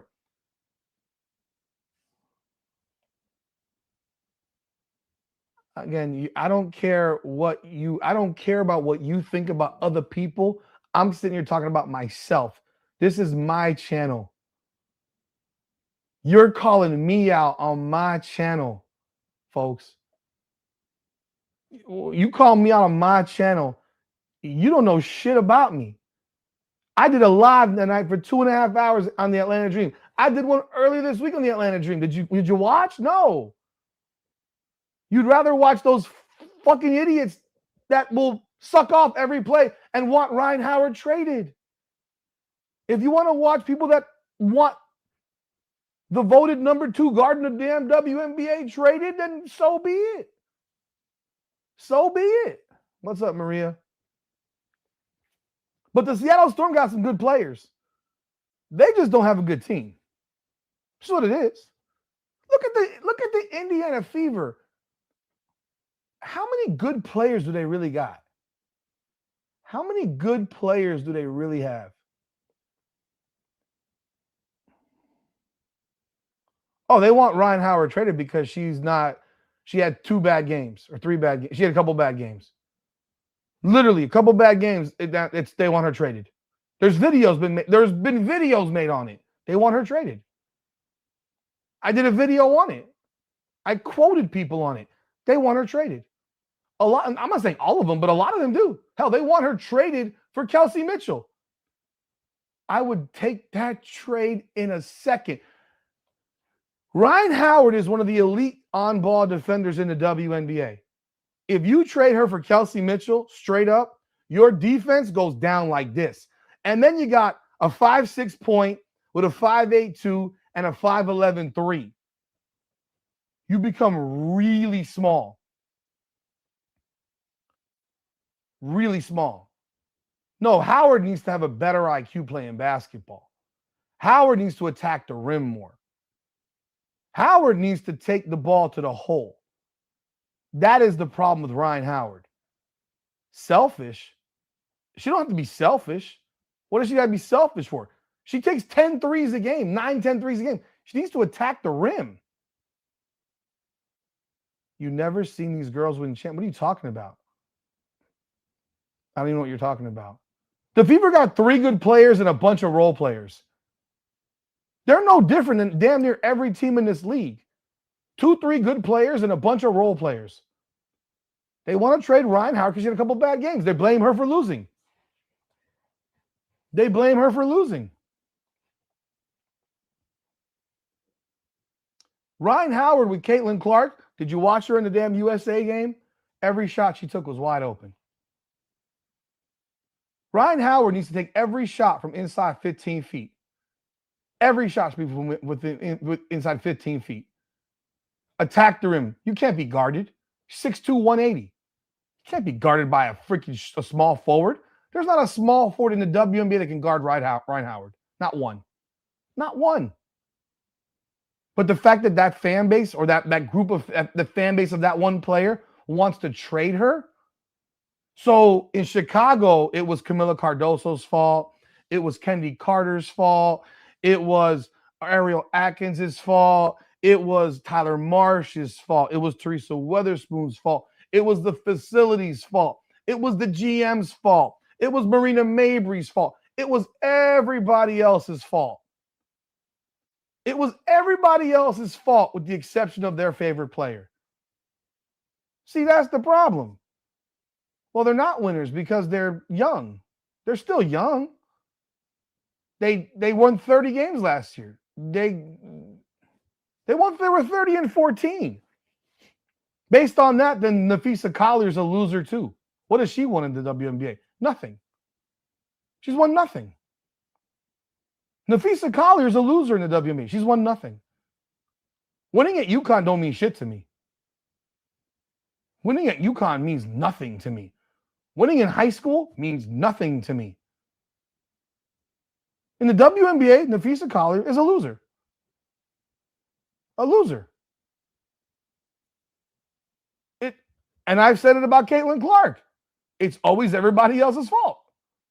The fan base does I've said this a million times. These two fan bases are literally the exact same thing. It's always everybody else's fault. It's never Caitlin's fault, and it's never Angel Reese's fault. It's always everybody else on the team's fault. All the time.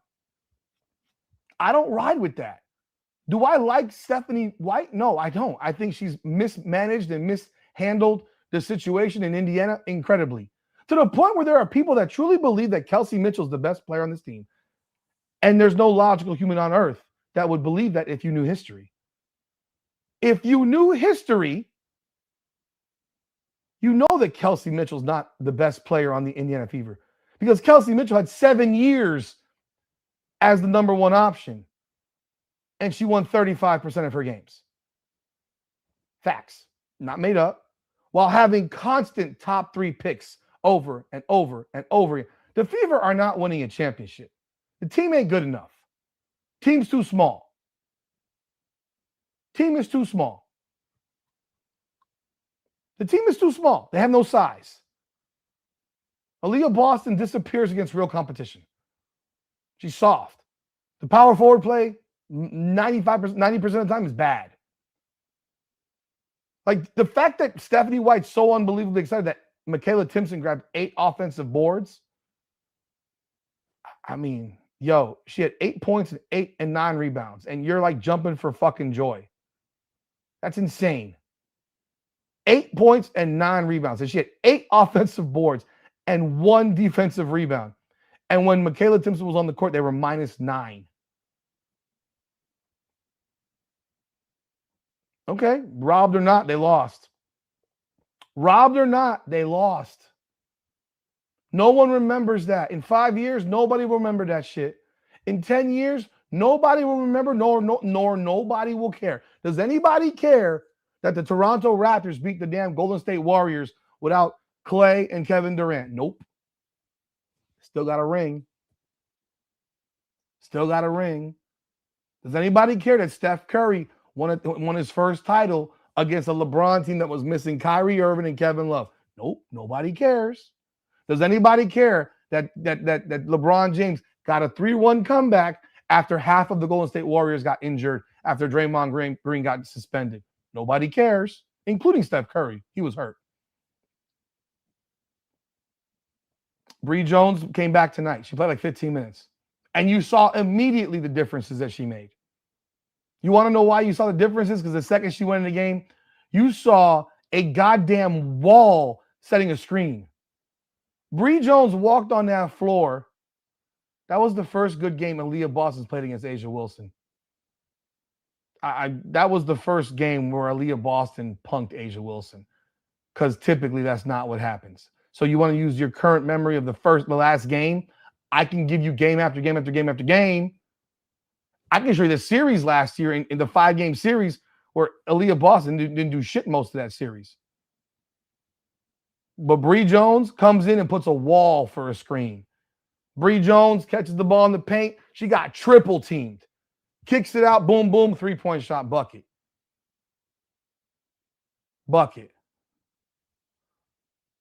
Yeah, there are people out there there are people like the whole championship argument for greatness is the dumbest argument ever because there's tons of fucking bums who have won titles. And Robert Horry is a 7-point per game scorer, but he's been on 7 title teams. So I guess he must be better than Charles Barkley, right? Like this is just silliness. Who won the bubble championship? The Lakers. Over the Heat. I'm a Heat fan. I know it very, very well. And you want to know what?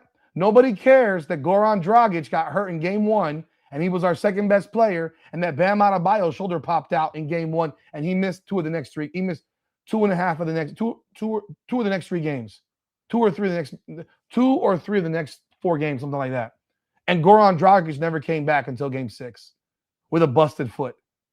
And Jimmy Butler had 2 triple-doubles in that series and was arguably the best player in the series. But nobody cares that Miami was missing those guys. Who won the bubble championship for WNBA? I have no fucking idea. No clue. No clue.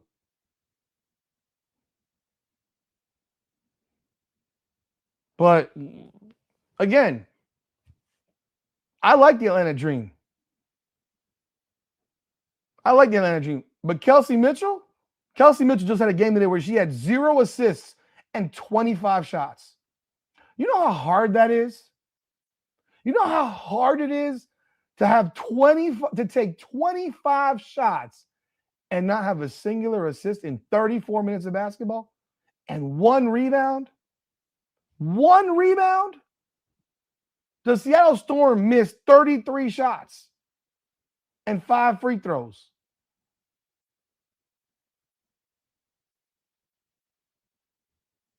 But Kelsey Mitchell had 7 years of being an absolute loser.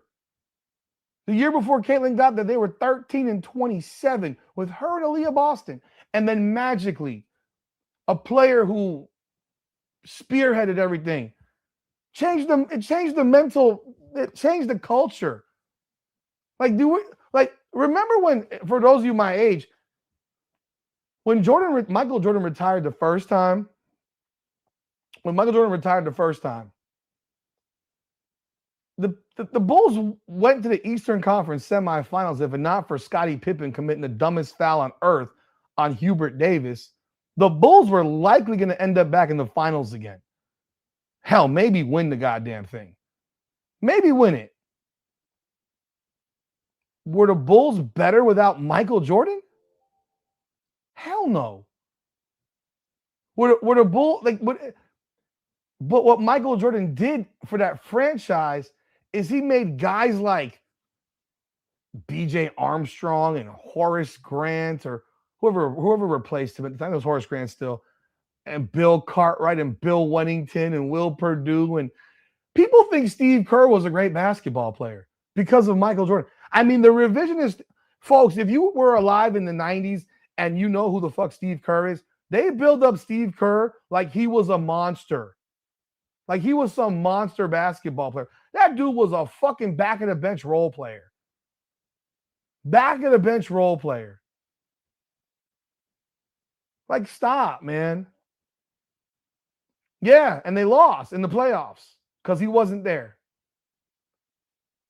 But what he created was a winning culture. That's what you're missing. He created a winning culture. Michael Jordan created a winning culture in Chicago. When you have a winning culture, well, guess what? It's contagious. You now know how to win. B.J. Armstrong, does anyone know what happened to B.J. Armstrong after he left Chicago? I bet you don't. Because once he left Chicago, he was forgotten. Steve Kerr made a legacy off hitting a jump shot from 18 feet out in the finals. I'll make it. Bro, come on, dude. Steve Kerr was a role player. He was a scrub. A scrub. He was Lexi Hull, maybe worse. Because he didn't start. He was a backup. Lexi Hull's a starter. Bill Cartwright had the ugliest fucking turnaround jump shot in the history of fucking turnaround jump shots. Like, we need to stop this bullshit, man. When you create winning culture, it's contagious. So now, Kelsey Mitchell, Aaliyah Boston, and all the players on the team believe they can win because of Caitlin Clark.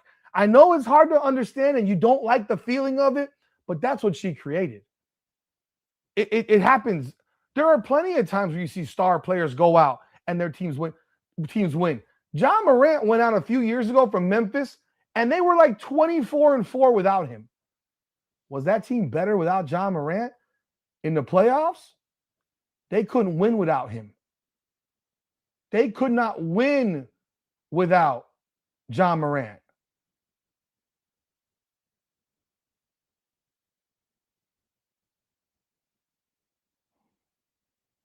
Michael Jordan won 3 in a row after he was in the league for 8 years. Let's stop again. Stop again. Disingenuous commentary. I don't know how old you are, Nate. Mitchell didn't take them there. Why don't you go look at the stats, bro? You think Mitchell did that by herself? You think Mitchell did that shit by herself? The best player on the court in game 5 against the fucking Aces was Odyssey Sims because Mitchell went out. And guess what? If they had somehow beaten the Aces and gone to the finals, Kelsey Mitchell would not have played a single game in the finals. Kelsey Mitchell would not have played a single game in the finals. Steve Kerr still holds the highest. Nosy Gamer. Now tell us how many three-point shots per game Steve Kerr took. Tell us. Tell us how many three-point shots per game Steve Kerr took per game. Less than 3. Less than 3. Less than 3. So he was basically averaging like 1 out of every 2. Well, it matters. That matters. Volume matters. Volume matters. Come on, man.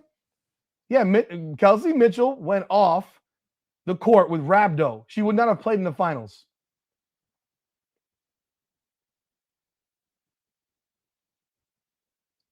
Actually, I can absolutely say that because Indiana.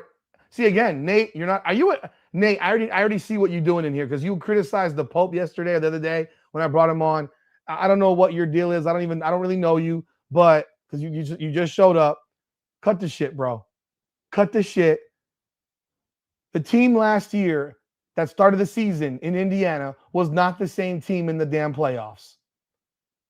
They started that season off with Sidney Colson as their backup point guard.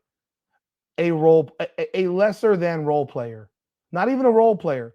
A lesser than role player. A player who couldn't get on the court anywhere else. A career scrub that people had on their team because she was funny. She was a comedian. She was cute to talk to. She had fun. She sucked. She was terrible. And the best thing that happened to the Indiana Fever was when she got hurt. The best thing. Because when Aari McDonald came in, Aari McDonald was better than Sidney Colson.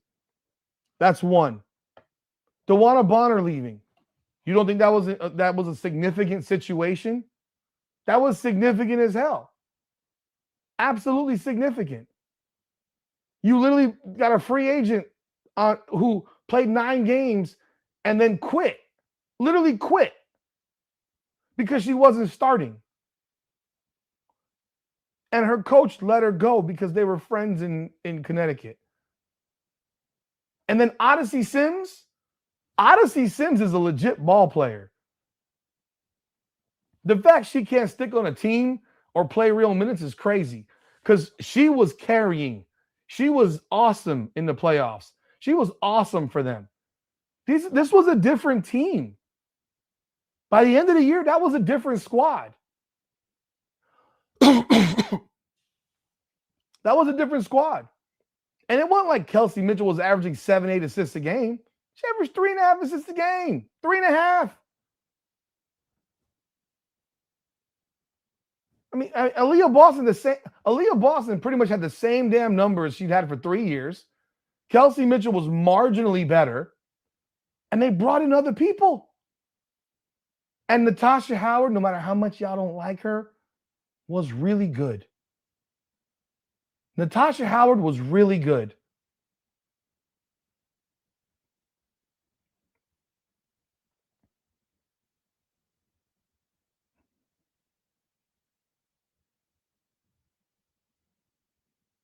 Actually, you're wrong. Bro, you're really good at being disingenuous. You do realize that the WNBA has 2 rounds of playoffs before the finals. 2. They have a 3-game series and a 5-game series. The NBA had a 5-game first round, a 7-game second round, a 7-game Eastern Conference Finals before you get to the finals. So actually, Chicago went the exact same spot that Indiana went last year, the second round. Except for in the NBA, it's the conference semifinals. in the WNBA, it's just the semifinals because they only had 13 teams. Don't be disingenuous. I can blast you all day, bro. I'm an encyclopedia on shit, bro. So you can bring up all this hokey crap you're typing.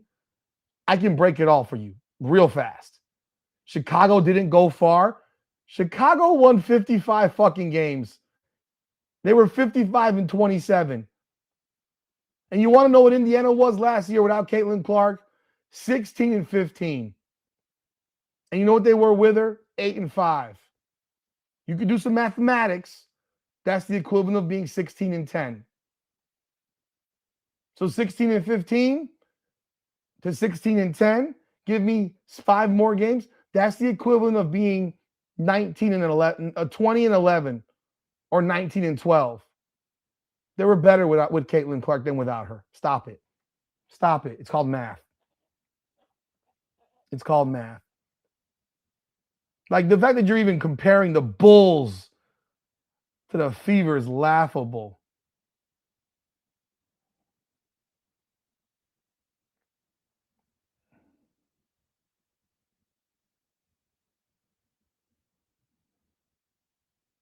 That was Stephanie White's fault. But Howard still shot 56% from the floor.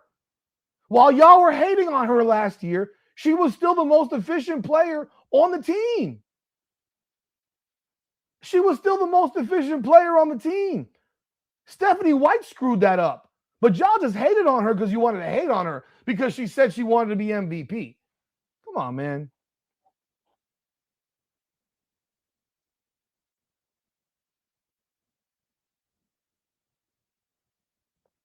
Of course you got to use bad faith logic, man. The dream last year was 30. The dream last year went 30-14. If you think the dream this last year is better than the dream this year, you're crazy. You're crazy. Right now they're 15-10. They or 16-10. I don't know. Let me see. 15 or 16. The dream right now. The dream right now is 15-10. They're probably going to finish with a worse record than they're probably going to finish with the worse record than they had last year. So does that mean that they're better or worse with Angel Reese? I don't want Caitlin fans to answer that. I want the Angel Reese fan to answer that question. So is Atlanta better or worse this year with Angel Reese?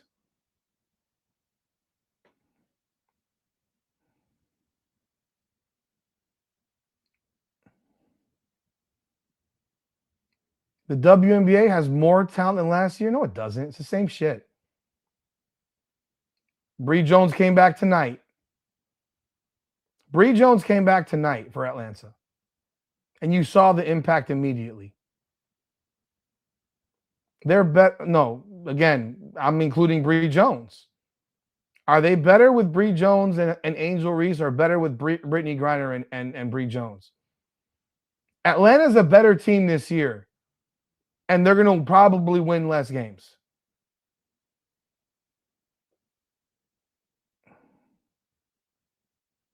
The New York Liberties suck. They're not even. The New York Liberties 13-11. They suck. The Dream is a better team this year, but they're going to win less games.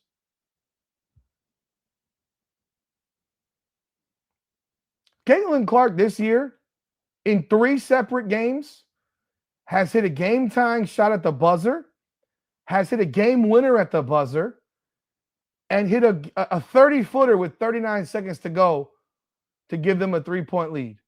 And whether or not she pushed off or traveled or whatever the fuck, she hit a 30-foot shot to give them a 3-point lead with the best defensive player on the other team guarding her.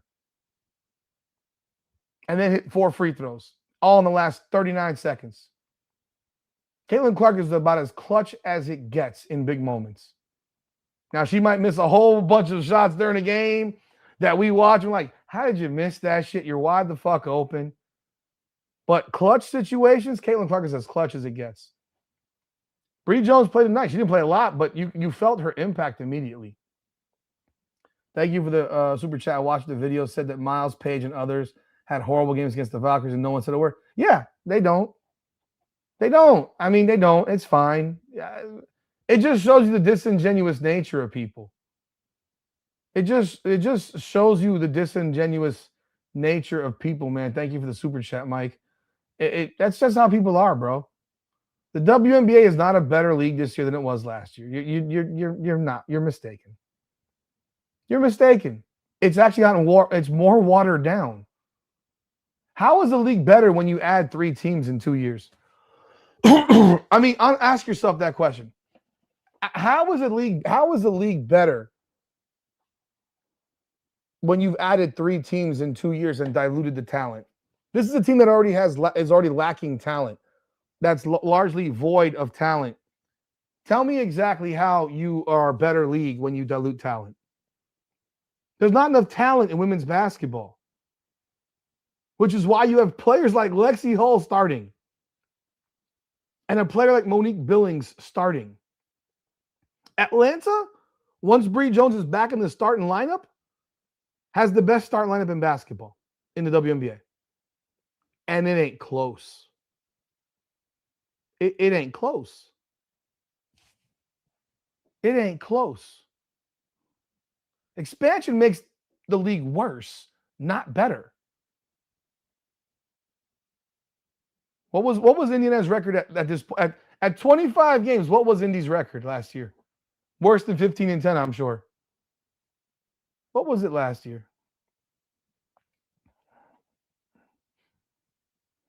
Mind you, they'll say that, they're 4-0 without Caitlin, so they're 11-10 with her. They'll say that. I mean, it's par for the course. Last year at 25 games, they were 13-12.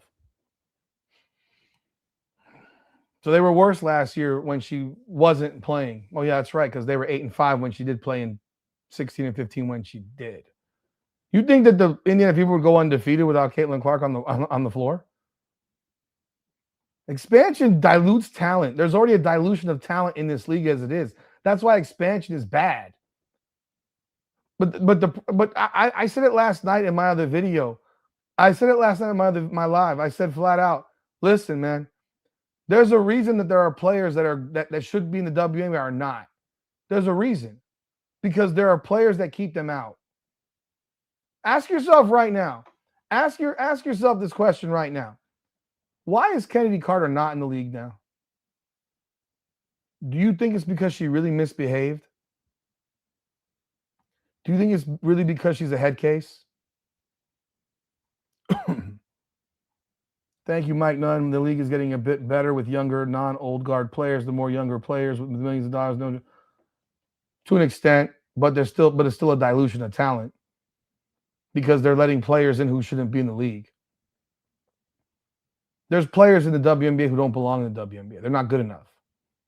So the more of these that you have, the lower the talent is. The fact that the Connecticut Sun are beating the Mercury by 17 on the road is embarrassing.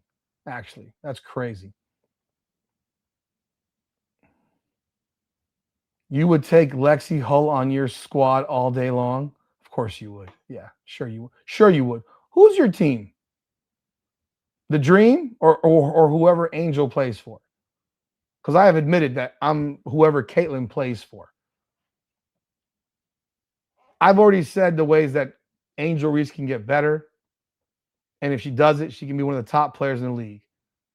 Let's keep it a buck. Damaris Dantas does not belong in the WNBA. Lexi Hull is only in the WNBA. Lexi Hull starting in the WNBA is an embarrassment. You think Lexi Hull is a top 60, a top 75 player in the WNBA?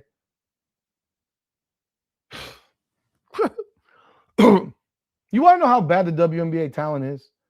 The 50th leading scorer averages 9.9 points. 9.9 points, the 50th leading scorer in the WNBA. Make that make sense. Make that make sense.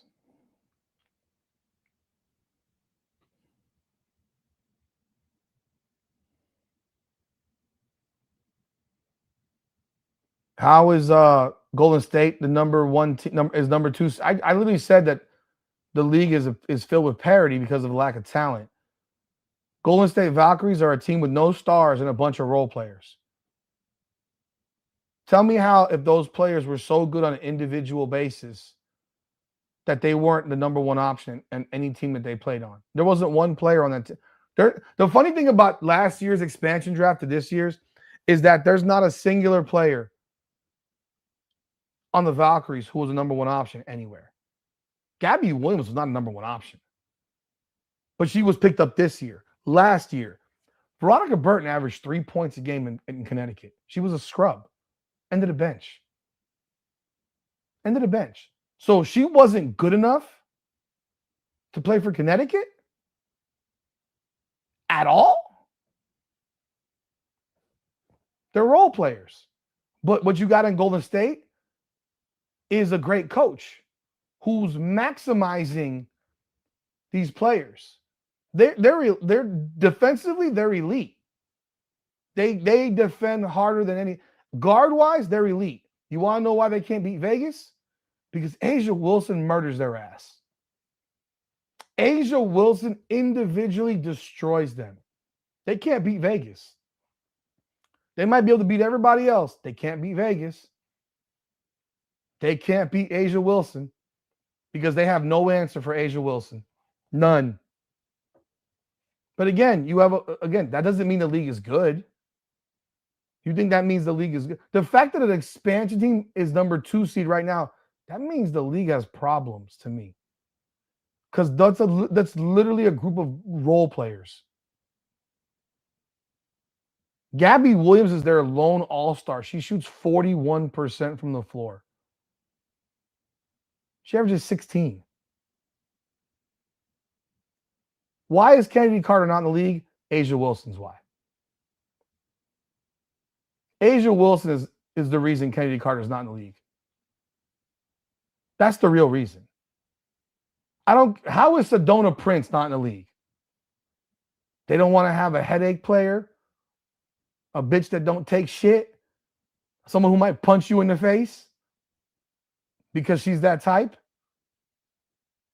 Kennedy Carter is not in the league because Asia Wilson kicked her out. Asia Wilson can't stand Asia Wilson's personality is one where she can't stand. You can see it. She can't stand the thought of someone else getting shine. What the fuck? Someone told me I should be in prison for assault on a message because of a YouTube video. Okay, whatever. Asia Wilson is the reason Deja Kelly's not in the league. And Deja Kelly's a role player in the WNBA. How the hell is Deja Kelly not in the league? How is Deja Kelly not in the league? Arike Ogunbowale shoots 35% from the floor. How is Deja Kelly not in the league? Someone got to explain that to me, like I'm a 4-year-old.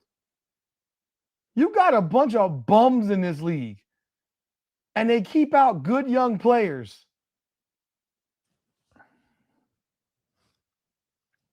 You know how you market? I mean, it's sexist, bro. But you know how you market your league, a women's sport?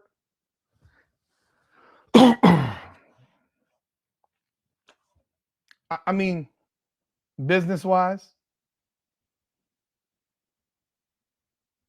Lexi Hull is not a top 75 player, actually. We did this experiment last year. We didn't have her in the top 100. We didn't have her in the top 100. Ben Daniel and I did this live on a Sunday Night Heat. We did not have Lexi Hull in the top 100. And the people in the chat agreed. And they're the ones that all defend Lexi Hull. Basketball is not played on both ends of the floor. Stop it. No, it's not. No one turns on a basketball game to watch a 65-62 game. Nate, you're just making bullshit up as you go, bro. Yeah, I get it. I don't even know what your point is. How old are you, Nate? I asked the IDA guy, whatever. How old are you? How old are you? Because when I'm 48. I've lived through generations. I watched MJ's entire career. I watched LeBron's entire career. I watched Kobe's entire career. I watched Shaq's entire career. D Wade's. Akeem's, Karl Malone, Charles Barkley, Reggie Miller. How old are you, sir? I mean, genuine question. Basketball is not played on both sides of the floor anymore. Nobody pays to watch 65-62. Nobody wants to watch 65-62. Monique, yes, the Valkyries are literally the only team that plays real defense in this league because they shoot the ball so poorly. And that's why you know they're a bunch of role players because their shooting is so bad. People, do you not know statistics? There is data to literally show you everything. Let me see. The Yankees win.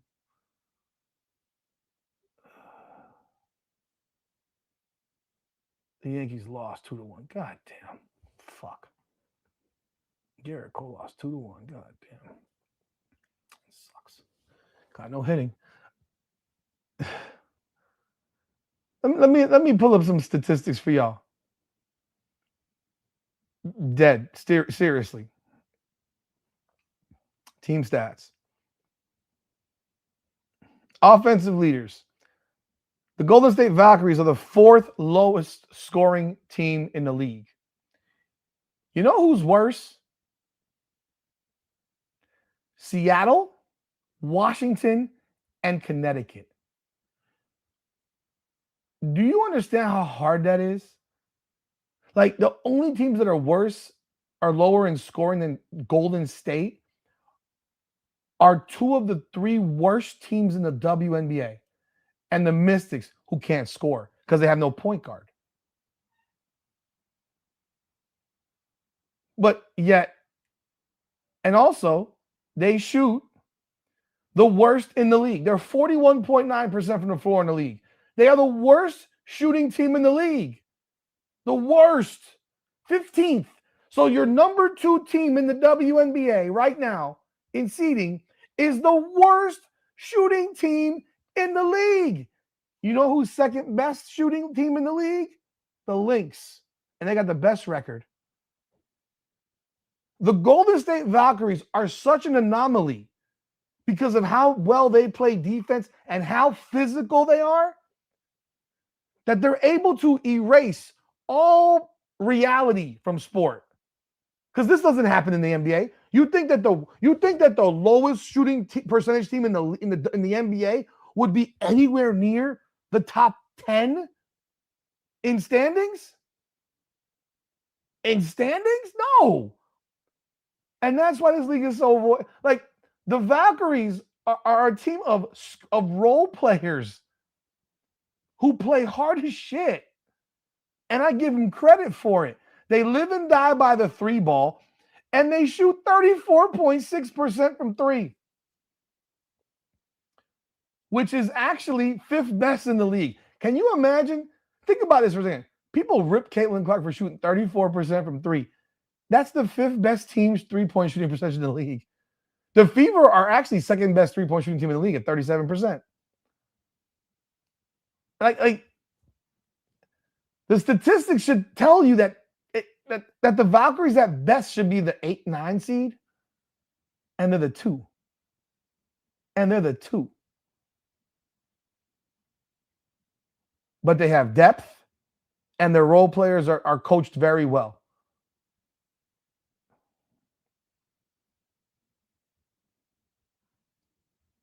Who's the star on the Valkyries? Wait, how many times have I seen, again, you haven't told me how old you are, by the way, which I've asked you. So I'd love to know how old you are because I want to know who I'm talking to. I'm still want to know who I'm talking to. Because then I know what I'm dealing with. Because I've asked you how old you are. You haven't said yet. I'd like to know how old you are. Seriously. Nate Hall. Stephanie White was Burton's coach. I know that. I know. How many times have you seen players that didn't play on certain teams become stars on other teams in professional sports? In professional sports?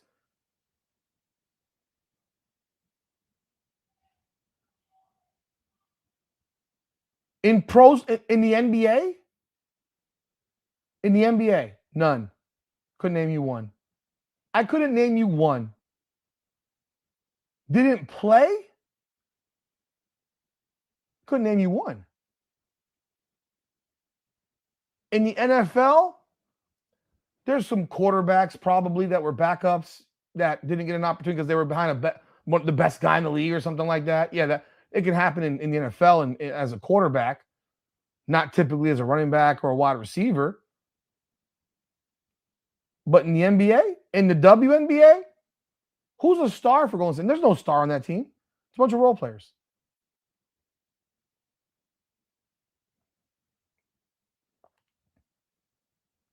Does CC bend the knee to Asia and grant the all? Fuck no.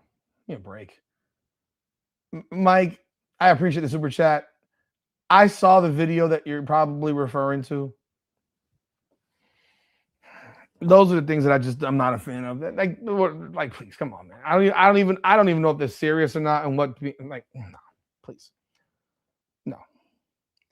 Who has an answer for Wilson?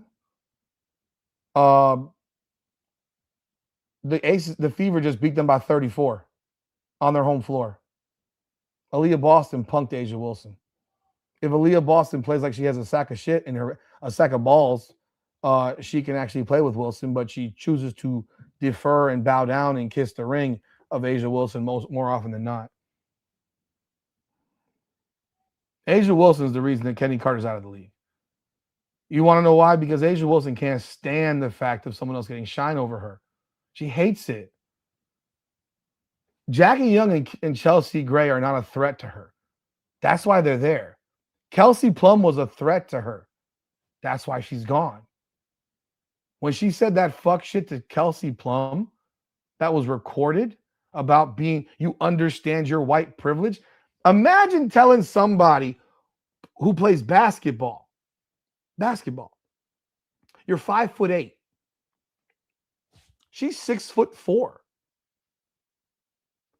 Who the hell has the privilege when a player is 5'8" to one that's 6'4"? You have the God privilege. You were tall. You're playing basketball. I'm 5'8".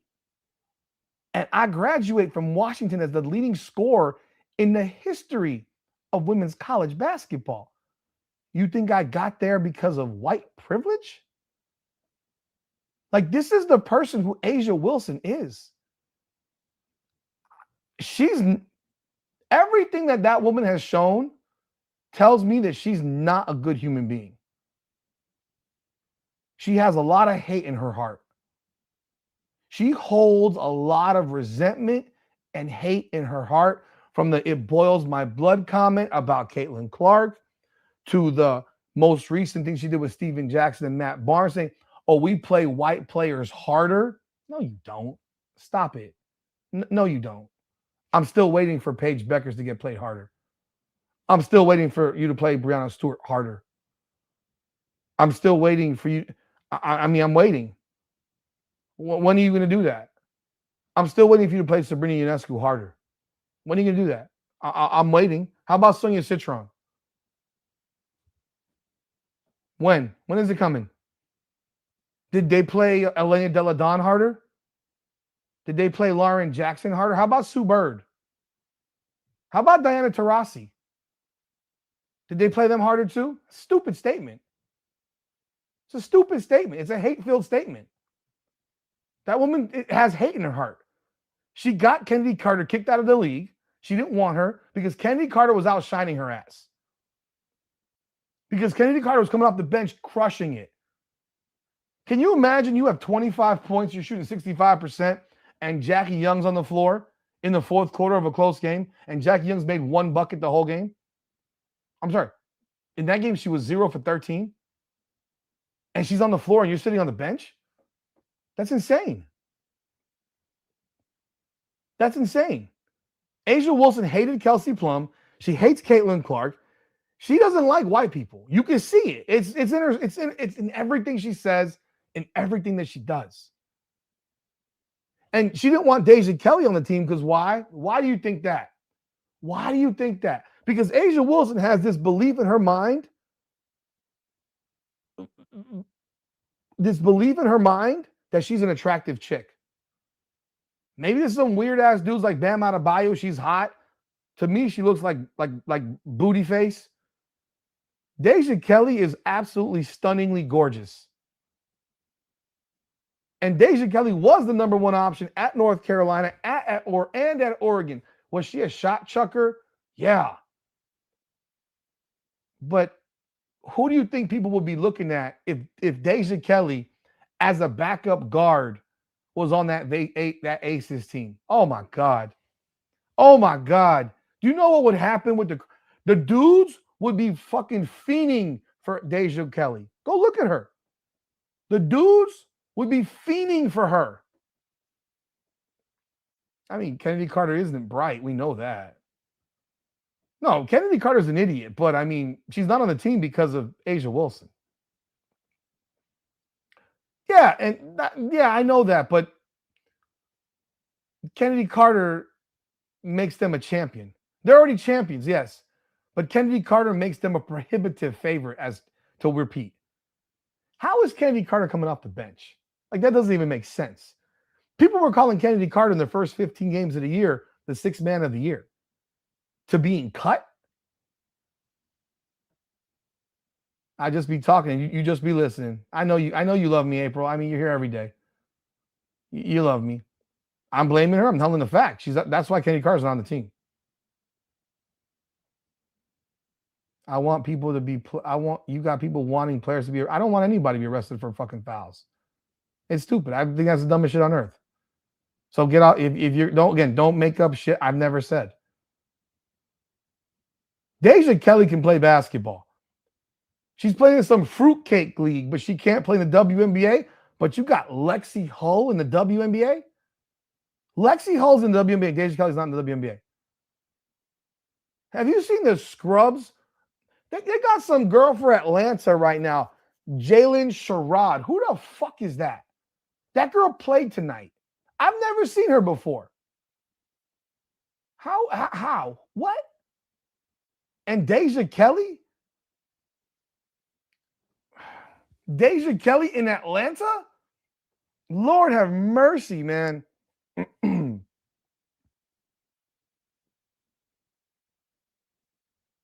So again, there's all kinds of players like Deja Kelly out there who never get a chance. Yeah, I know Kenny got into it with Courtney Williams, and Courtney Williams got into a street fight in Atlanta, and no one did nothing about it. Courtney Williams is a crazy person, too. Rudy was watching in black and white. I have no idea what that is. You want to know? I'm gonna give A'ja Wilson some fucking some shout out now. Yeah, the Dodgers beat the Yankees. I'm gonna give A'ja Wilson some shout out now. I was at Dick's Sporting Goods today. Her new shoes are fire. They're fire. They got a gold one. That shit is fucking fire. I know there's various color schemes.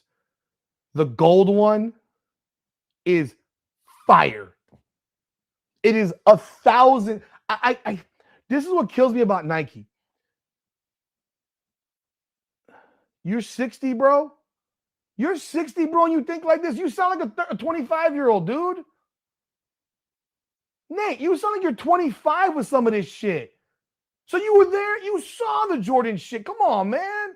See, now I know you're fucking around because you goddamn well know what that shit was with Jordan. You damn well know. That's messed up. Because you damn well know. I'm a little bit late with y'all comments, man. Liz Cambage, she got into a fight with Kennedy Carter, man. Sydney Taylor. Sydney Taylor is a freaking very attractive girl. These unattractive women in the WNBA do not want the cute girl in the WNBA. I'm telling you right now. They don't want her in the WNBA. You hooping Magic and you sitting here talking about, come on, bro. You're 64 years old. You sound like a 25-year-old with some of the shit you're saying. Act like you never saw Jordan play, bro. This is the shit I hear from 25-year-olds that think LeBron's the greatest of all time. Come on. Come on.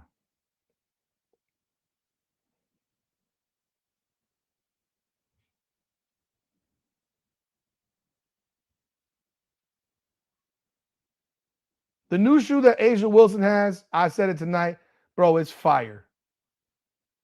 Of course, I'll be calling racist all the time there, Ayers. I don't care. The lack of skill in this league is real, bro. It's a real thing.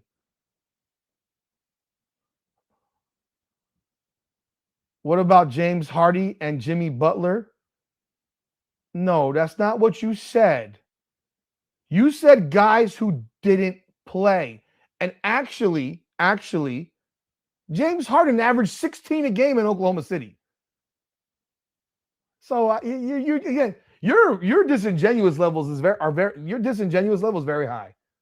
Again, Jimmy Butler became the star in Chicago. Jimmy Butler was a first-round pick. You forgot that. And Jimmy Butler became the star in Chicago. He didn't go somewhere else to become the star. He became the star in the place he got drafted. It ain't the same thing. Veronica Burton was not drafted by Golden State. She was drafted by Connecticut or whoever the fuck, wherever she was. She was a scrub bench warmer for Connecticut and then goes to Golden State in an expansion draft because Connecticut has no respect for her. And what? She becomes good. She's not great. She's good. And James Harden averaged 16, 17. Let's go look. I mean, we can. That's why the internet works so much. James Harden. Hell, Kobe Bryant was a sixth man as a rookie. Come on now. James Harden as a rookie. James Harden's rookie year, he's played 76 games. He definitely wasn't a scrub, and he averaged 9.9 points. His second year, he played 82 games, averaged 12.2 points. His third year, he played 62 and averaged 16.8. And then he moved over to Houston, and he exploded because they all knew who he was. Veronica Burton averaged 3 points a game in Connecticut.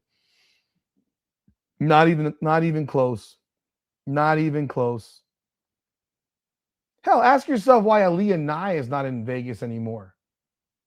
If y'all remember Aaliyah Nye was the first round pick was she first round pick of the Aces last year?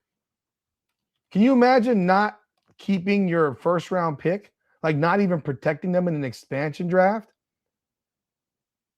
She was the second round pick. She was a second round pick, 13th overall. So sorry. She was the first pick after the first round. But she was their first pick of that draft. So the 13th pick right now would be a first round pick. In that draft, she was the first pick of the second round.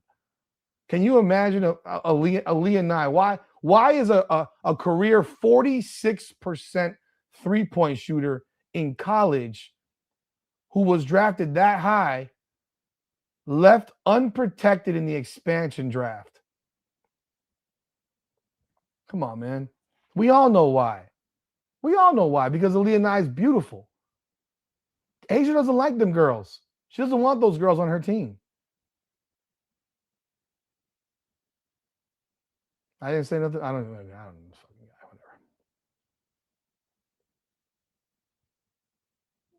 whatever. Okay. I picked the Aces to win the championship last year, but okay. God, you guys are putting so many fucking comments so fast. Shit. Can't keep up with these comments, man. Seriously.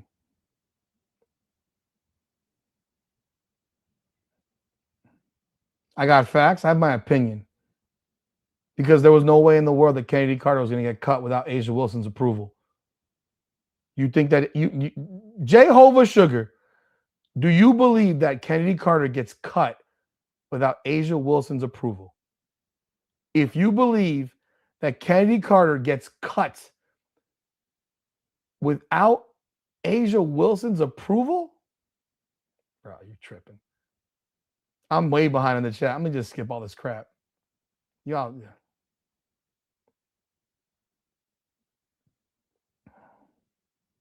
Why was Chen cut though? Ken.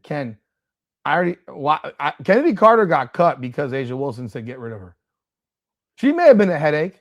She probably was a headache. I don't doubt she was a headache. She's a headache. She's a head case.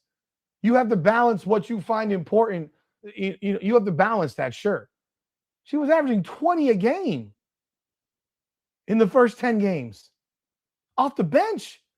shooting like 60%. And then she made those comments, and then all of a sudden she's getting less playing time. A'ja Wilson, there's not a player on the Las Vegas Aces who's not on that team without A'ja Wilson's blessing. That's what power is. And A'ja Wilson exerts it. And again, her new shoe is fire, like I said. No one's commented on that. You naming unknowns? What are you talking about? I'm naming unknowns. Unknowns what?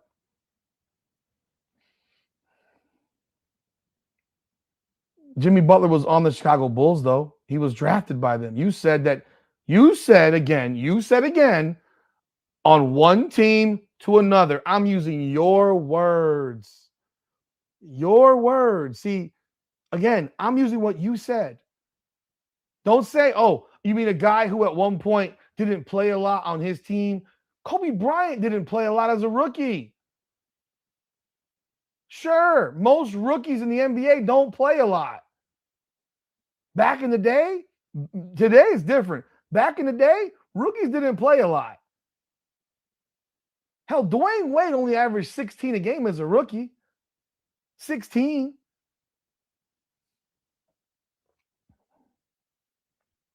Butler was exceptional in Minnesota. He was great in Philly.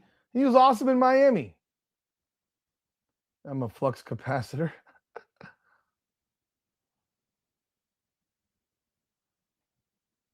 I hated Jordan when I was a kid. Hated him. Aaliyah Nye was a pretty face that shot 45% from three. No, but she's on the team. She's taking up space. She's on the team. Who the hell drafts somebody? Then what you're telling me now is that Vegas's front office is stupid. So they drafted a player with the 13th pick overall. 13th pick overall. And don't protect her. So they have incompetent people in their front office. I know exactly who Aaliyah Nye is. She shot 45% from three in college. In fact, I'll give you the exact numbers. She shot 45.5 her last year, 41.7 her junior year, or sophomore or senior year.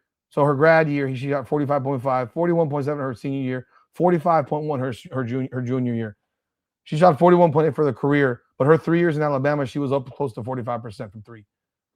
And she got drafted because of it. And they didn't keep a shooter. And you want to know what? You want to know what about Carl Semesco? I think April, I think you would agree that you don't like him. April, do you like Carl Semesco?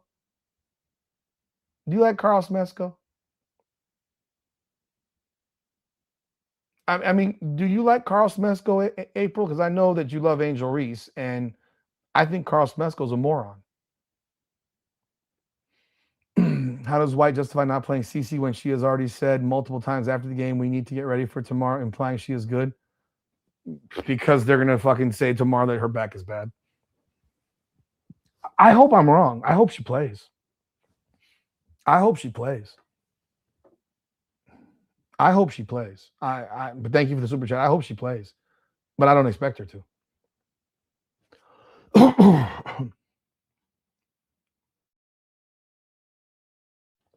Look at Tahina Powell. Oh, I'm glad you brought Powell. Tahina Powell. She's doing nothing in Atlanta right now. Why is she playing at all? She stinks. She's a product of she's a South Carolina product.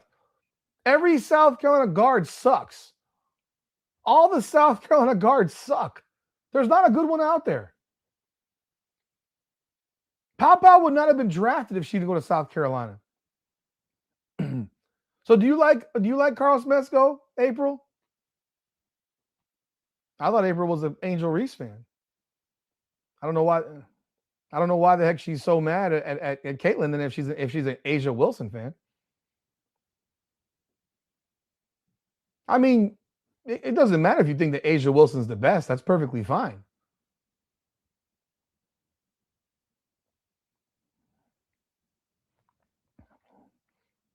Deja Kelly is fire.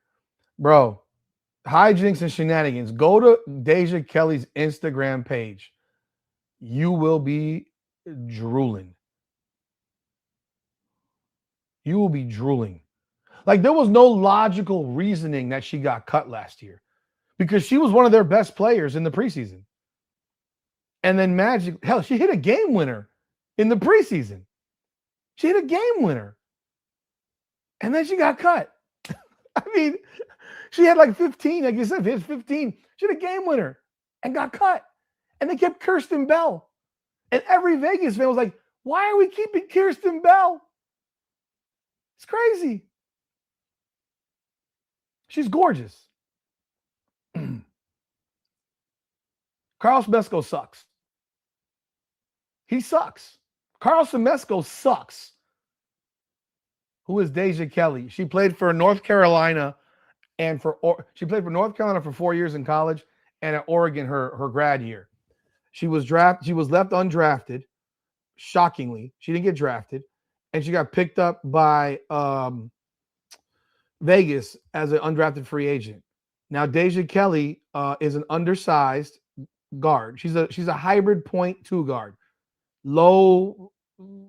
High volume, low efficiency. Like 14 to 16 points a game from her career, but shot 38%, 39%. But guess what? Arike Gumbawale shoots that for her career. She shoots 38%, 37% for her career.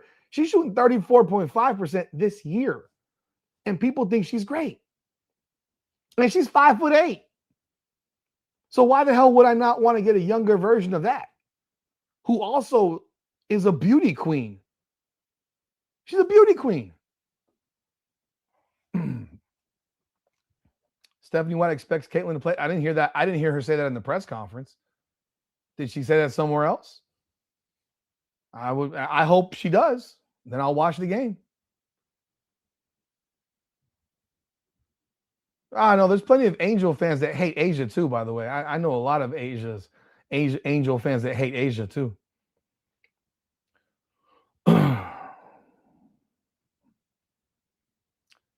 If Wilson isn't winning championships right, yeah, she's averaging 25 and 10. A lot of people would say yes. Tell me a good source. There's not a good South Carolina guard in the league. There's not one good South Carolina guard in the league. I don't consider Tanaya Latson a South Carolina guard, by the way. She played for Florida State for 3-4 years, whatever it was. I don't consider Latson as a South Carolina guard.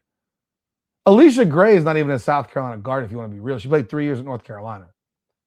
Playing 3 years at one school and then going for your final year at another school, you're a North Carolina girl. I mean, bro, you transferred for a season because you were trying to win a championship. Like, that's the truth. There's no elite. There's not a singular good South Carolina guard in the WNBA right now.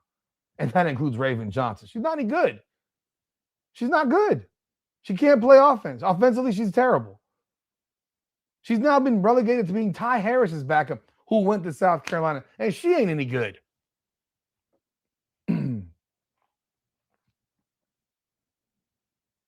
What happened to the Skims commercials? I guess Skims got tired of giving up money. They wanted who was on those commercials?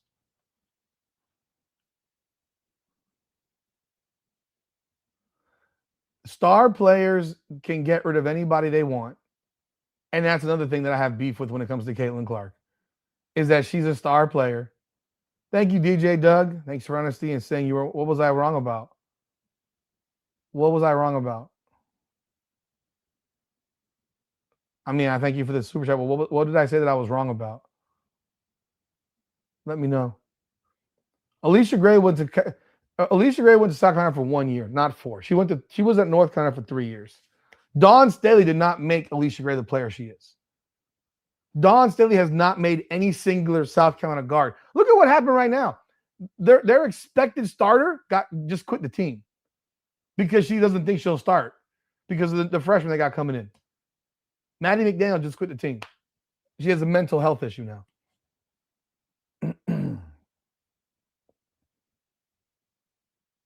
I think Smesco is terrible. And I think he's shit. Arike reminds you of Kemba Walker. Yeah, she did win a national championship. I mean, she did hit some huge shots in the Final Four and all that stuff and the whole night. She said it pregame. I don't trust her. I hope it's true. And I hope she allows Caitlin Clark to play a free game and not make the ball go through Aaliyah Boston the entire game. And at the end of the day, I think there's a lot of fear. I'm not a Fever fan. Me, I'm a Caitlin fan, I'm a Caitlin fan. I couldn't give a fuck about the Fever. I've said it a million times. I've said it a million times. Latson messed up going to South. I'm glad we agree there. Latson ruined herself by going to South Carolina. I said it when it happened. She ruined herself. Yeah, I don't know why you'd have Kelsey Mitchell doing Skims commercials. I mean, look, Dejanay Carrington I think is a whack job, but I think she's smoking hot. And Cam Brink's considered a model, so I guess those are the two right ones to have, I guess. Jordan Lee is a Texas guard on a Gamecock. I agree with that one too. Because she's going to get ruined at South Carolina. I thought that was the worst decision she could make. Yeah, the Fever defense is trash. No question. Oh, Kelsey Plum. I don't think Kelsey Plum is cute either, by the way. I'm a CC fan. I couldn't give a fuck about the Fever. If she doesn't play, I'm not turning on the game again. Here we go. It doesn't matter if you had me guarding Caitlin Clark, 11 for 18 and 6 for 10 from 3. Players don't make wide open 3 6 out of 10 times in a game. So it doesn't really matter. Yeah, Latson going to South Carolina she destroyed her career. She destroyed her reputation by making that move. That was the worst move ever. And I said it when it happened. I was like, this is a bad decision. You'd rather be Ray Burrell, I can't get over the eyelashes. I can't get over the eyelashes. I don't there's eyelashes and there's eyelashes. A lot of women wear eyelashes. But then there's this extra shit, it's too much. You see how good Amber Cox is. She got fired from Dallas, comes in, the Fever are struggling with her decisions. They can't. She's great. And look at what happens when she leaves Dallas. They get good. I'm telling you right now, I would rather watch Minnesota play as a team. I'd rather watch Atlanta play as a team. I'd rather watch Dallas play as a team, to be honest. I mean, realistically, Dallas is my next channel that I'm building up. I'd rather watch all those teams play over Indiana right now. If Caitlin Clark ain't on the floor, I don't want to watch it. I don't want to watch it. With 8 minutes to go in the second quarter, I said the lead would be 6 or less. But what was I wrong about? I don't even know what you're talking about. Okay, I don't know. Okay, I have no idea. I don't even know what you're talking about, though, bro. Ray Burrell's ruining my reputation. Ray Burrell's eyelashes might be the worst eyelash. No. Odyssey Sims eyelashes are the worst eyelashes in the WNBA. I mean, there ain't a close second. Those are the worst lashes in the WNBA. And Ray Burrell's right up there. Because Ray Burrell looks like a very attractive girl, but those eyelashes just are awful. They're horrible. Think about the fact that the Indiana Fever right now can't sell out a home game. That should tell you what's going on. We're still watching on television when she plays, but people aren't buying the tickets because they only want to watch Caitlin Clark. And if Caitlin Clark ain't on the court, people don't want to watch. The people there. Why am I hating on the Fever again? Who's hating on the Fever? What are you talking about? What are you talking about?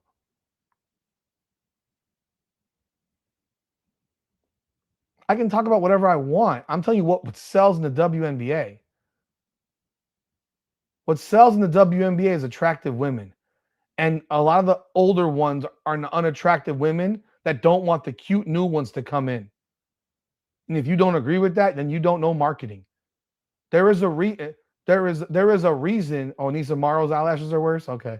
There is a reason that companies hire, that medical sales companies hire beautiful women to sell to doctors.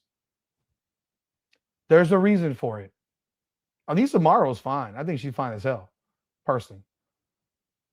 I said, I don't want to watch Indiana. I said, I don't want to watch Indiana without Caitlin Clark. Pay attention. I don't want to watch Indiana if Caitlin Clark's not playing. And you want to know what? The people in Indiana are doing this, are actually agreeing, because there's 3,000 plus unsold tickets available retail for tomorrow or tonight now, I should say.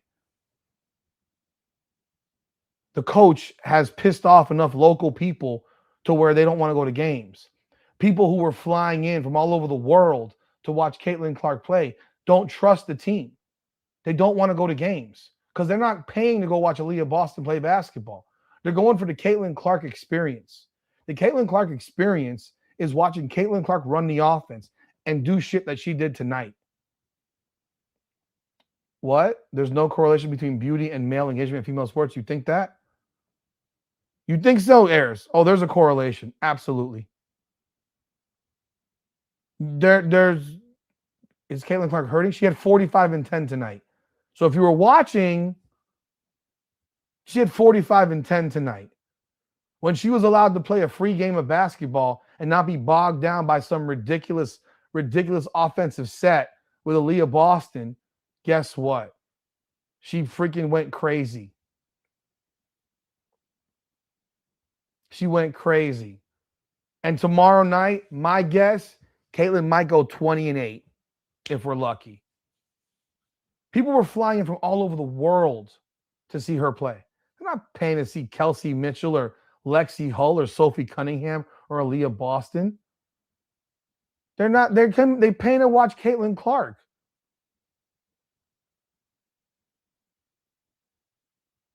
Oh no, Sophie's maximizing all the pervs out there too. She's not stupid. She's maximizing the pervs. You can call me racist all day. I don't give a fuck. Look at even what's happening in softball, in soccer, in volleyball. Why in the world? Let me ask y'all this. Why in the world do you believe? No, you wouldn't. JC Shelley, you would not pay to watch Lexi play basketball. Take Caitlin Clark off, and you would pay to watch Lexi play, but Caitlin Clark not play? I'd like to see that. Pay for it. Where you live? Where you live? Ayers, what are you talking about? The damn majority of the damn league for the last 20 years has been booty ugly. It's booty ugly. Nobody went to these games. So what are you talking about? I don't know what study you're talking about. You have to show me whatever study that is. But I can tell you right now, men turning the TV on, men turning the television on. I'm not talking about buying tickets. I'm talking about turning the TV on. Most dudes watch chicks track and field because of how the girls look, not because they run fast. Because if I want to watch someone run fast, I'll watch the men. Do people watch men's volleyball? Not really. They watch women's volleyball. Why? Why do women's volleyball players wear the tightest fucking shorts on earth? Why do women's volleyball players wear the tightest fucking booty shorts on earth? I mean, for Christ's sakes, they might as well wear G-strings. Why are they wearing those shorts? Because the men don't wear those shorts.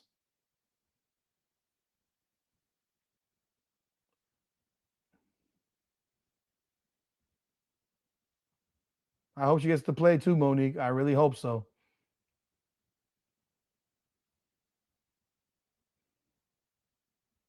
Why do you watch women's gymnastics? You don't watch men's.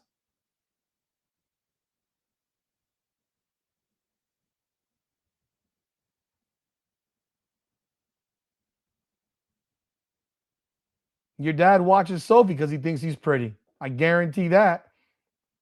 I guarantee that, just saying he watches her because he thinks she's pretty, not because she's good. Exactly. Sha'Carri Richardson, The girls before her, the ones that Lane Thompson and the girls from Jamaica. I mean, are you Gabby Thomas, Sydney McLaughlin? Oh my God, girls look like models. Like, what are we talking about here? Like, I don't know why we turn stupid when it comes to this shit. Tania Latson is better than Raven Johnson. She is better than Raven Johnson. She got fucked by going to South Carolina. She's absolutely better than Raven Johnson. No, men are not watching Cece because she's cute. They watch her because she's amazing. But there's only one Cece. There's only one Cece. So you're basing one player on that, right? That's your study, is one player? One player. Okay. If you say so. Sex sells, guys. I don't give a shit what you say. Sex sells. The gymnastics girls for the USA are adults now. They don't have 16-year-olds out there no more. They have 18. Dominique, what was her? Sophie, what the fuck was the girl's name? The one that Biles, Simone Biles. That girl's 27 years old.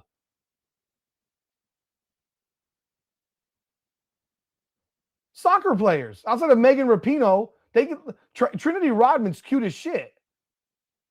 She looked like a stud, not now with a boyfriend. She looked more stud-like when she was dating a girl. Now she dates a dude. So she changed herself to be more feminine. Bro, Gabby Thomas is smoking hot. Men watch this shit.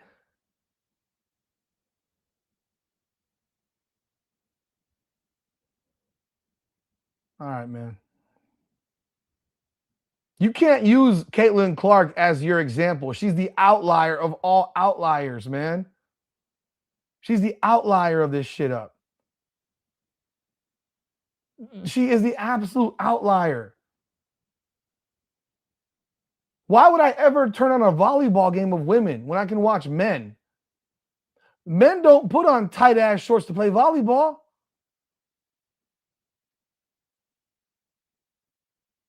They literally do not fucking put on tight-ass shorts to play volleyball. Appreciate you, DJ Doug again. Rudy, have you seen the Do the Sophie music? No, I have not. I'll have to check. Is it someone with her finger or something like that? Is it a finger video? I mean, that'd be funny, I'm sure. Like, if you guys want to deny reality, man, bro, like, I mean, there's a video of this European track star doing the long jump, and all they got is pictures of her ass. Who cares how far she jumps? Who gives a shit? We're all just looking at her ass. We looking at her booty.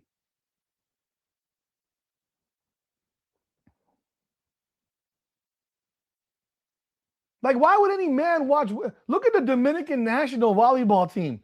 They got pictures of these girls. I mean, come on, bro. Bro, come on. You. Yeah, that's crazy. Again, I'm just saying that the men don't wear freaking tight-ass shorts to play volleyball like the women do. And you want to know what? Most women who watch the NFL do not care about the NFL. They like looking at the dudes' butts. They like looking at their muscles. Women who like the NBA largely like looking at the guys in their jerseys and seeing their cut-up arms. That's what they're looking at. They don't know fuck all about the game. I'm not saying all, so before any woman in here gets offended, I'm saying the large majority. I had season tickets to the Miami Heat for a long time. Most of the women at those games don't know shit about basketball. They're not even there for the game. They're there for the photo op. And they're there to hopefully pick up a player or with their sugar daddies or whatever. They're looking at the dude's muscles. Like, come on, man. Everybody want to get offended, bro. I know why women watch men's sports. They watch them because they like to look. Oh, look at that ass. I mean, you've heard sit next to a group of women watching a football game. I'm telling you what they're doing. If you haven't seen it, I've seen it. Oh man, look at number blah blah blah. Look at that booty in them pants. Look at that ass. Like come on. Women sexualize men in sports all the time. There you go. Just bringing it. There you go. I see what I'm talking about. Like, bro, come on. Liv Dunn looks fine. Oh, Livy Dunn looks way better than Sophie Cunningham. That's not even close.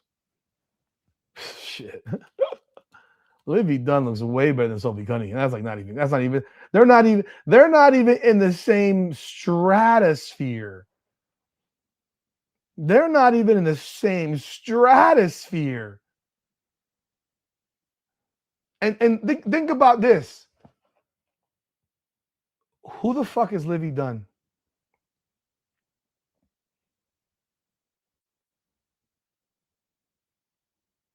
Who the fuck is Livy Dunn? Who is she? Who is Livy Dunn?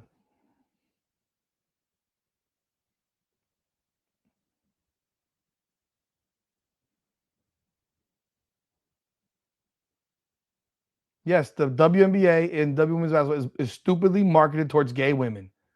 Notoriously bad targets. Yeah, I agree with you.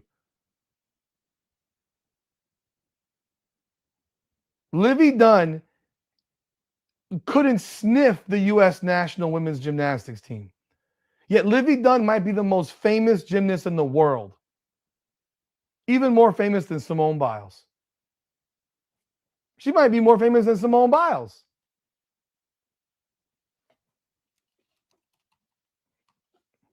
Because there are tons of people that don't know dick about gymnastics. Let me see. I just want to test something out real quick. I might be wrong. Let me make sure. Okay, well, actually, no, I'm wrong. I'll say I'm wrong. Beyond Simone Biles, Livy Dunn is the most famous gymnast in the world. Beyond Simone Biles got 12 million followers. Livy Dunn's got 5.5. Beyond Simone Biles, Livy Dunn is the most famous gymnast in the world, and she sucks.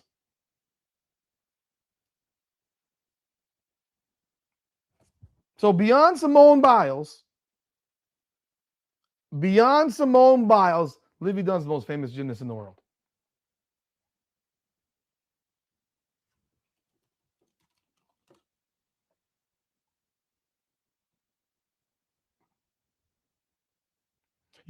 Who would you say is more famous than Livy Dunn?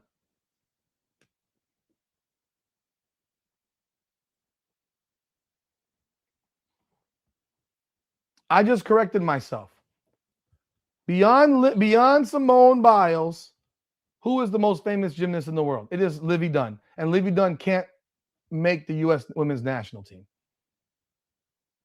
Because Jordan Childs, who's at all these WNBA games, Jordan Childs, 1.6 million followers on Instagram. Livy Dunn's got 5.2 million followers on Instagram. I just gave you the numbers there, Sean Williams. Suni Lee is not as famous as Jordan Childs.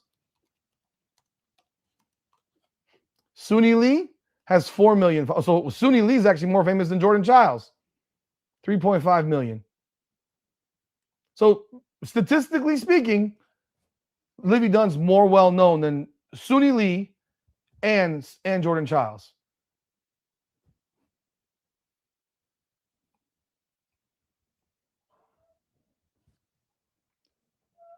Kerri Strug. Bro, I'm not like right now, like we just keeping it real, man. Well, I think if you're trying to watch more men airs, I'll be real, I disagree with you. If you're trying to get more men to watch women's basketball, you've got to remove the homosexuality from it as much as you can. All right. And I'm just saying what it is. What's blasphemous? I'm giving you statistics, bro. What's blasphemous? Livy Dunn's got 5.2 million followers on Instagram. Jordan Childs has 1.6, and Suni Lee's got 3.5. Livy Dunn is the second most famous gymnast in the world, and she's not good. And she's not good. Livy's Mayo? What? So you don't think, bro? I don't even like white girls. Livy Dunn's fine as shit, bro. Livy Dunn's fine as shit. I think Rickea Jackson's gorgeous. You think Rickea? You don't find her attractive? Oh God damn, Jesus Christ, fuck. And you're a black man who says you don't find Rickea Jackson attractive. Okay, shit. I'm telling you right now, the first way you improve ratings is improve the looks. Lingerie football's stupid. That's just dumb. That's strip club shit. We're talking about real sports. Yeah, I heard the Aces bullshit today. Yeah, Rickea is fine as shit to me. Tia Cooper's bad as hell. Shit, I agree. She got a big ass, bro. I'm just being real. Like I'm not blowing smoke, man. You improve the physical appearance of these women. You remove all the activism from the league, and you'll see the ratings improve. Like you'll see them improve. You get players in there that dudes want to look at, because you're only gonna have so many great ball players. Like there's only realistically, you got 180 players in the WNBA, right? Guards: Caitlin, Paige, Miles, Plum,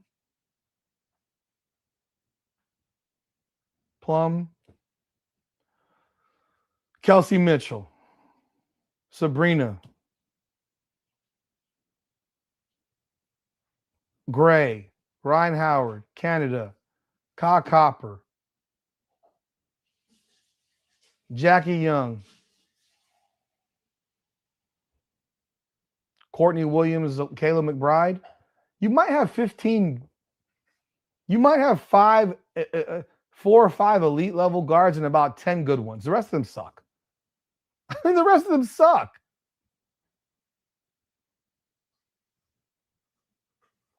Ayers, I don't even know what you're talking about. You said FIFA tried this? When? Who said scorts, bro? Scorts don't make them look good. Scorts don't make them look good.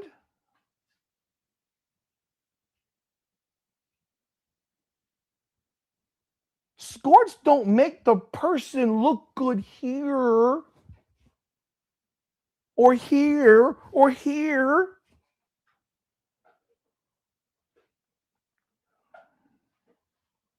You keep repeating the same shit, Ayers. You're just like blowing smoke. I don't know. It's like you have this desire to be right. You ain't proving nothing. You just saying shit. I don't give a fuck what what gay broadcasters are saying. You think I care what gay men are saying about don't get inappropriate shots of females? You know what's gonna happen when you have the gymnastics, the Olympics and the gymnastics are shot from an aerial view and no one can actually see what they're doing because they're not gonna watch. Not gonna watch.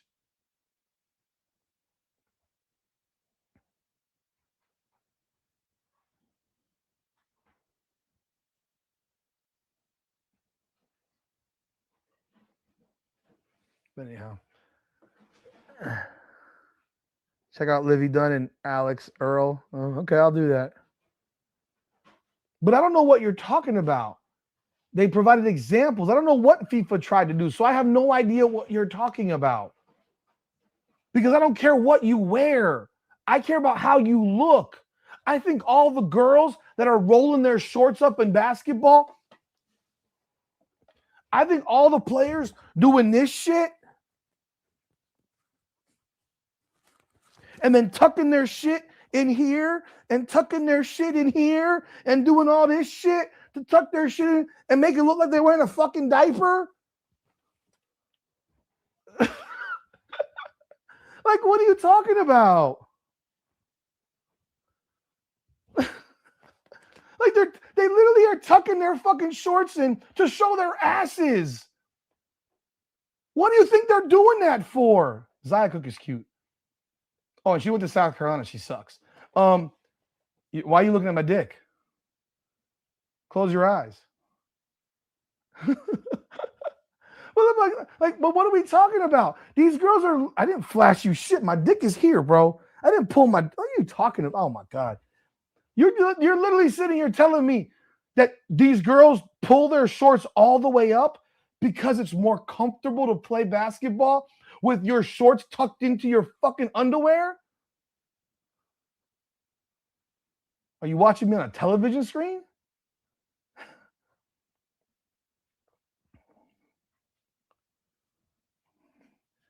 Oh my God. You can pull up all your graphs and pie charts all you want. I don't know what I don't watch soccer. Other than the World Cup, I never turn on a soccer game. I know what Trinity Rodman looks like here. She's very cute. I know what Alex Morgan looks like here. She's very cute. It doesn't matter what fucking clothing she's wearing.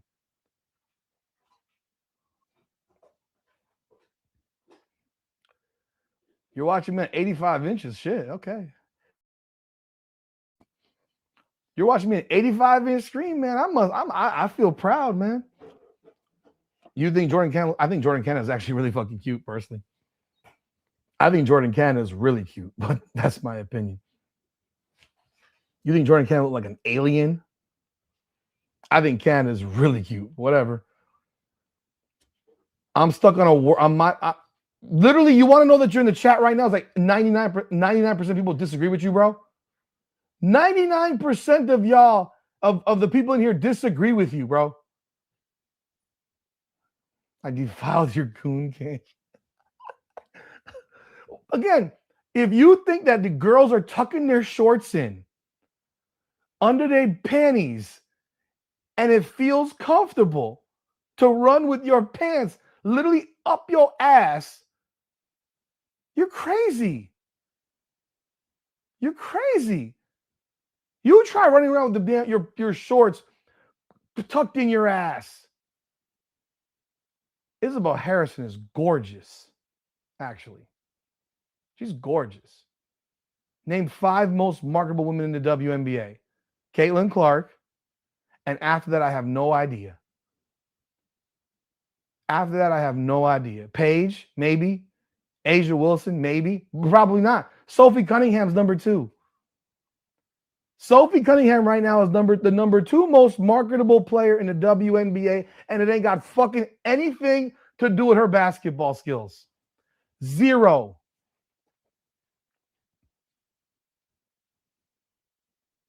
Who said soccer is boring? I didn't say anything about soccer being boring, so I don't know what you're talking about. Again, but Sophie Cunningham's popularity has 0 to do with basketball. It has to do with her relationship with Clark, but more so after that, how she looks and how men perceive her looking. I think Cannon is very cute, personally. I think Veronica Burton's cute. Play ball on a speedo, you'll never go back. Like, that's what I'm saying. Like, my God. Yeah. Okay. You know what? Bro, I've had more people in the chats before. You literally argue the most stupid, silly points on Earth Airs, but argue away, bro. Argue away. Argue away, bro. Argue away. Argue away. You think people watch women's soccer? Like, worldwide? No, people watch men's soccer. And yet the women are going to get paid the exact same amount as the men because of all this equality.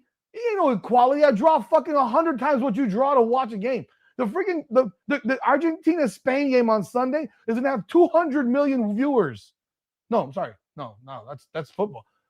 500 million viewers, or maybe 1 billion viewers. You think 1 billion people would watch the women's World Cup final? Oh my God. FIFA is literally an international organization. FIFA is not the EuroLeague. FIFA is not MLS. FIFA is international country soccer, unless I'm mistaken, which is why it's so goddamn corrupt. FIFA's got nothing to do with the MLS, the EuroLeague, or whatever other professional league. It's all about international soccer. Am I wrong? If I'm wrong, tell me I'm wrong. Tell me I'm wrong. I think Mackenzie Dern is ugly as shit, personally.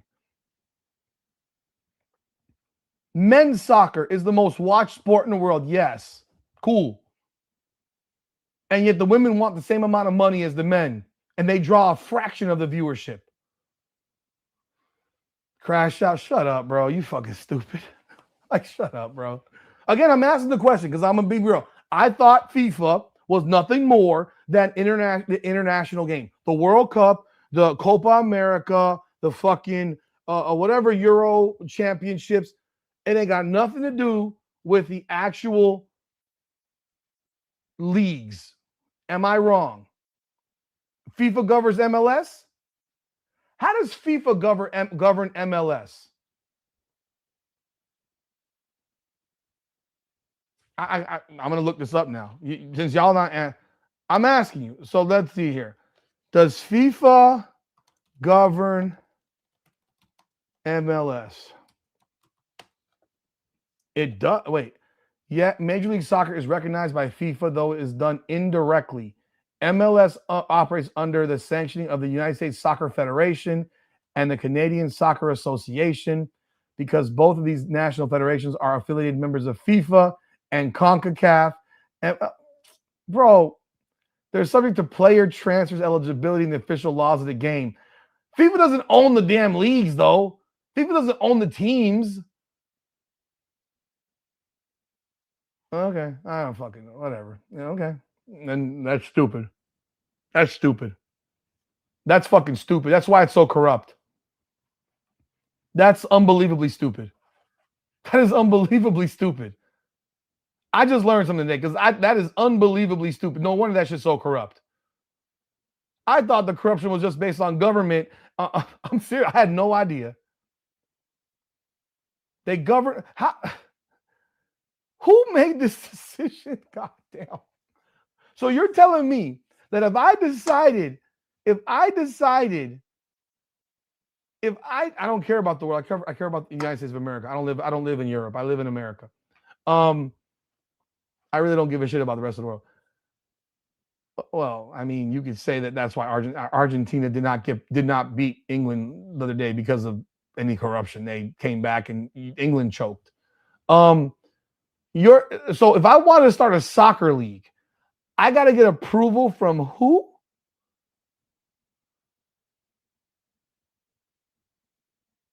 But she didn't check for what? What are we talking about? What are they checking? I got a field. I got a ball. I hire refs. What does FIFA have to do with me having a league in Idaho? I think Spain's going to beat Argentina too, by the way. And then people will say it wasn't rigged, or that it was rigged for Spain. It's FIFA's rules. Well, okay, it's FIFA's rules. So they operate under one set of rules, is what you're saying. Okay.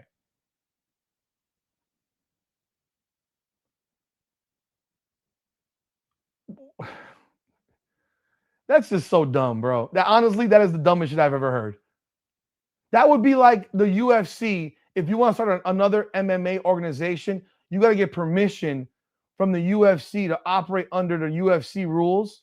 Really, it's not the rules of the UFC. It's the rules of the states in the country. And it's the rules of the governing of each state, of each commission. Each commission in each state in this country actually has different rules, believe it or not. It's ridiculous. It's beyond mafia. It might be the most ridiculous mafia in the world.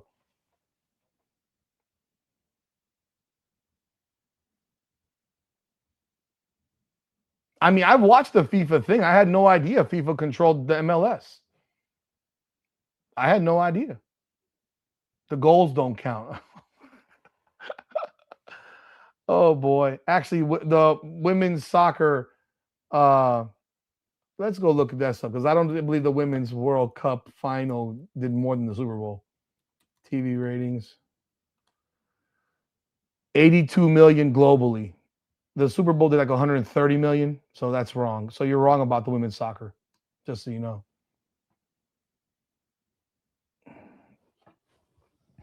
To imagine that the men had a split with the women.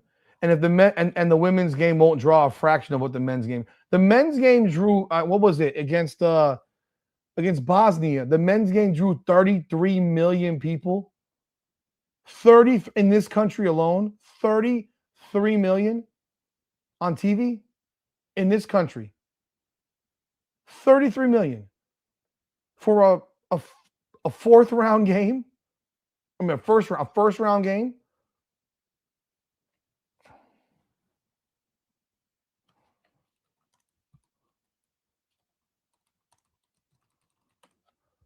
Bosnia, 24 million viewers on Fox. 9.1 on Telemundo. That's in America, bro. That's in the US and that's in North America. Telemundo is in the US. Telemundo is literally an American network. A Spanish TV as far as I know. Where's Telemundo based at? Where is Telemundo based at? I thought it was based out of Miami. Telemundo's in Miami, for fuck's sakes. It's an American company. It's an American company. So the US game did 33 million in the US on Fox and Telemundo. Why do Americans think that they're all that matters? Mike, I'm so sorry. That's just who we are. I know you're from Canada.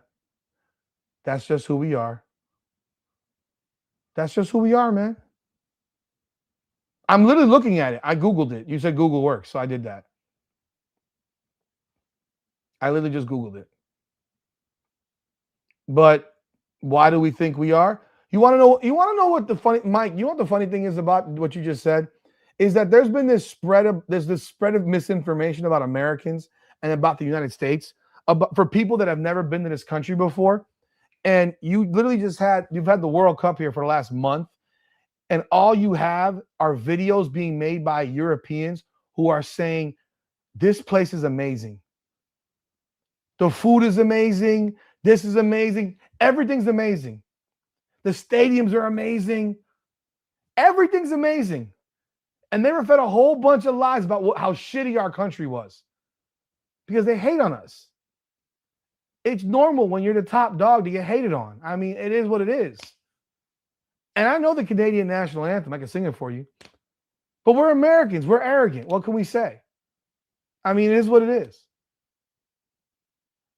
Yeah, realistically, I'd rather live nowhere else. And if you're from Canada, I'm sure you'd rather live nowhere else. You want to know what's funny? You want to know what's funny? And I think Fee is stunning too, by the way. You know what's funny? Is that you can't find anywhere in Europe with the climate of Florida, of South Florida. Anywhere. Anywhere. New York is on the same line with England. Like every country in Europe is like freezing 8 months a year. It's freezing. It's fucking freezing. Like you're in permanent jackets and coats. England is gray from everything I've ever seen. It's always gray. There's only one place that I've ever been that's always gray in this country. Columbus, Ohio. Columbus, Ohio was the grayest place I've ever been. I was there for 5 days. I was depressed by the time I left. And I asked my wife's friend, I said, is it always gray like this? She's like, yeah, for most of the year, it's gray like this.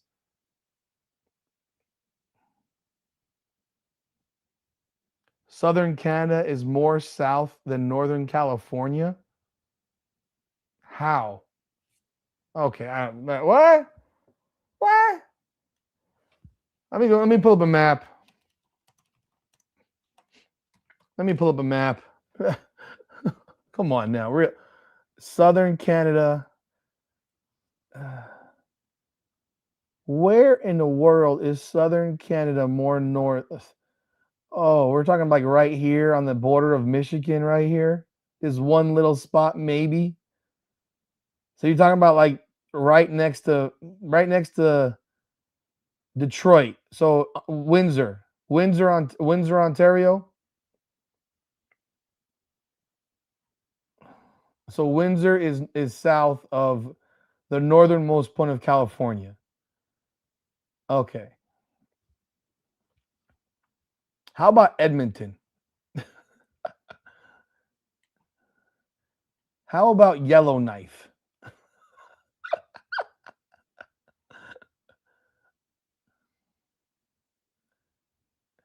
How about Newfoundland? It's cold as fuck there, bro.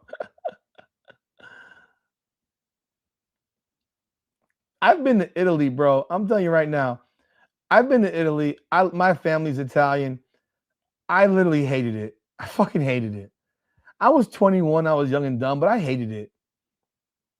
Alaska. I would never live in Alaska. Are you crazy? I would never live in Alaska. They can keep that shit. They can keep that fuck shit. We know why we had Alaska. We bought that shit. Yo, I'm sorry to let you know, Mike, but hockey ain't even a Canadian sport no more. It's an American sport. We keep winning the Stanley Cup, man. Like I've been to Italy. I thought the food there was horrible.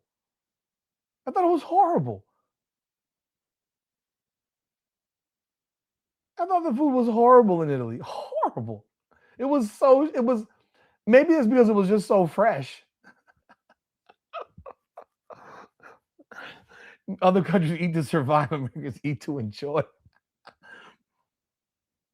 Yes, I've heard all it does is England is rain. So it's like, bro, they come over here and they're like blown away by how amazing our country is. They're like, shit, this is unbelievable. We've been fed a whole bunch of lies, man. Have beans with toast to your heart's content. I've been to Europe. I've only been to Europe once, and it was Italy. It was all I went to all parts of Italy. I literally the sandwich, like when I bought a sandwich there, bro, this was 1997. It was one slice of bread with one slice of ham and one slice of cheese, and it was the bread with one slice of ham and one slice of cheese. I'm like, this is a sandwich? What? Why entertain that question? Let's ask China, Russia, Iran why they think it's all about them.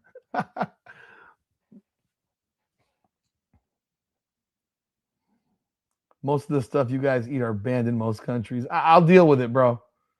So it tastes good. It tastes good. Again, I eat to enjoy, bro. I don't. I know people that eat for survival, for fuel, because they're bodybuilders and shit. If that's the only, I'd rather be dead. Let me die. Most people from Europe come here, they're like, oh my God, the restaurants are ridiculous. The food is amazing. And they don't realize that that's why we're all fat. All the preservatives and shit in our food. That's why we have a bunch of fat motherfuckers that live here. We all fat, bro. You ever been on a Carnival cruise? Look at the fat motherfuckers on a cruise ship. The funniest shit is going on a cruise ship. If anyone's ever been on a cruise, I know this is totally off of what the fuck we're talking about, and Ayers is still arguing about FIFA. Ayers, it's okay. Like, bro, if you've ever been on a cruise, and I don't know that you have because most of you don't live in South Florida or on a cruise port, and it costs a whole bunch of money to fly to cruise ports. I live where there's a cruises, so I can just drive. Watching people have fucking arguments about the buffet line is the funniest shit I've ever seen. I'm like, bro. Like, bro, they're fighting over the buffet line. And then you look at who's fighting over it. It's all a bunch of fat people. I don't like McDonald's. McDonald's burgers are gross. Nuggets are fine. The burgers are gross. I'll eat them when I'm hungry, but they're gross. You can get a chuck steak. $50 for a chuck? That's a cheap ass shit. But go on a Carnival cruise, and it's a trip, man. They will be fighting over the buffet line, bro. They will fight over the buffet line. Like, bro, the food ain't going nowhere. And the people fighting are always fat. And then they're riding in fucking scooters because they're so damn fat and they can't walk. I'm like, bitch, you need to not eat. You could survive a month without eating. Just drink water. You'll drop 100 pounds in a month without eating. You won't even be hungry because you're so damn fat.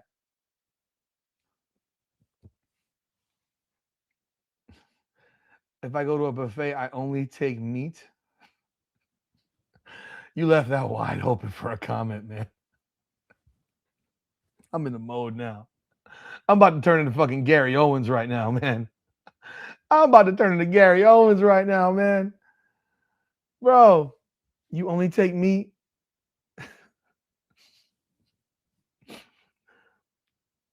What about the food?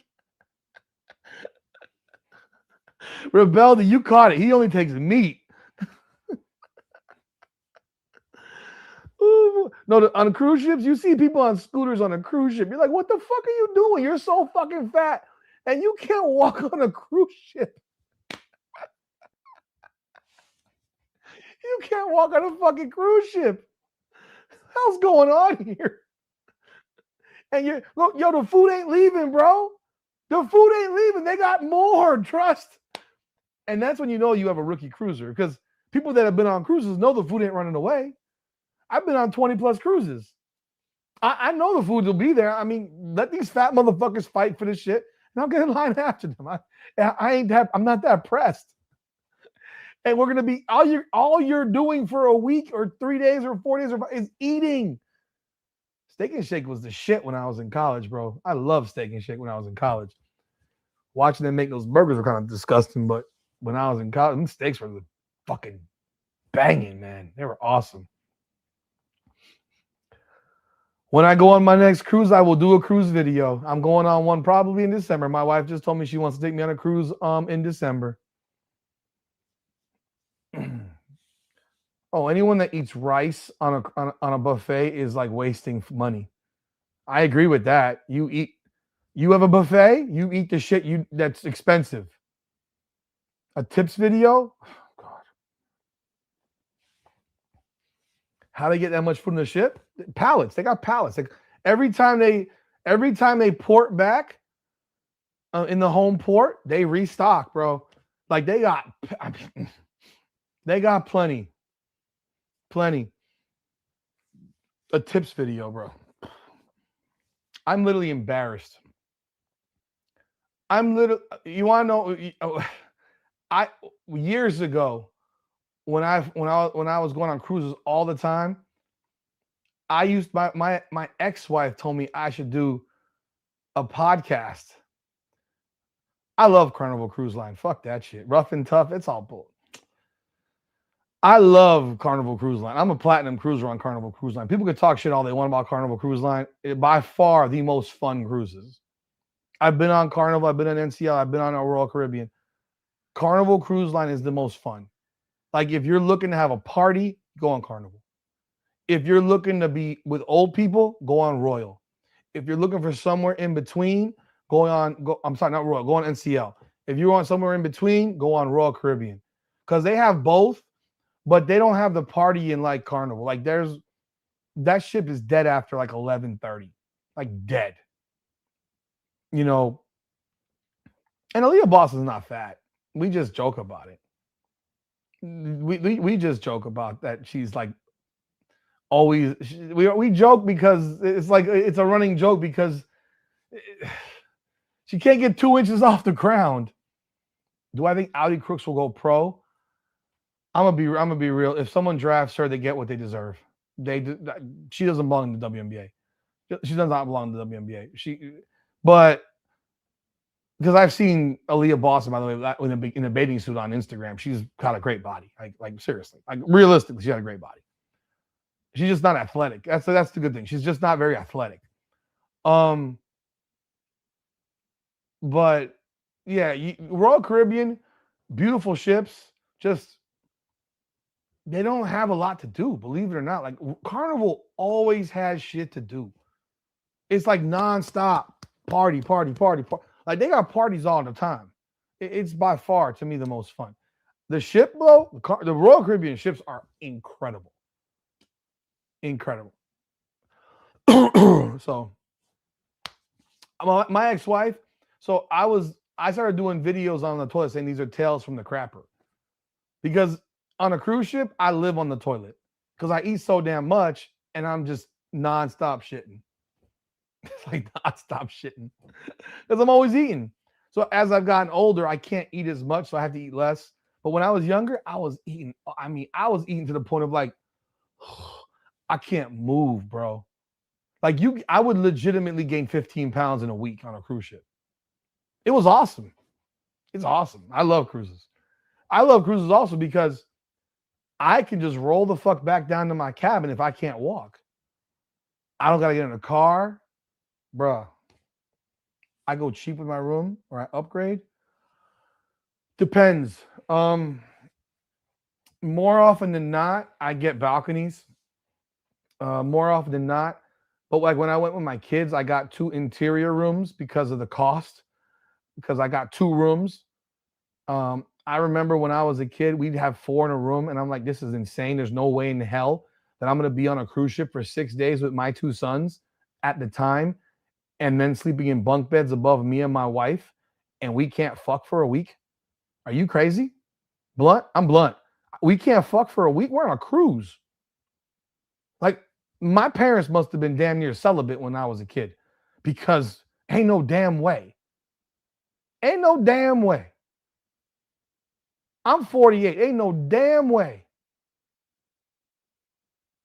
So we had 2 rooms. So we had a door in between, and those all those adjoining rooms, and they had their room, we had ours. So that's why I went with the interior. On top of that, every time you left the house, I don't know what you mean. Yeah, no way. So, and they were also younger, so we didn't know how stupid they would behave. How dumb they would be. Like, would they jump off? Would these idiots go on the balcony and jump off a balcony? I mean, that was really my wife's fear.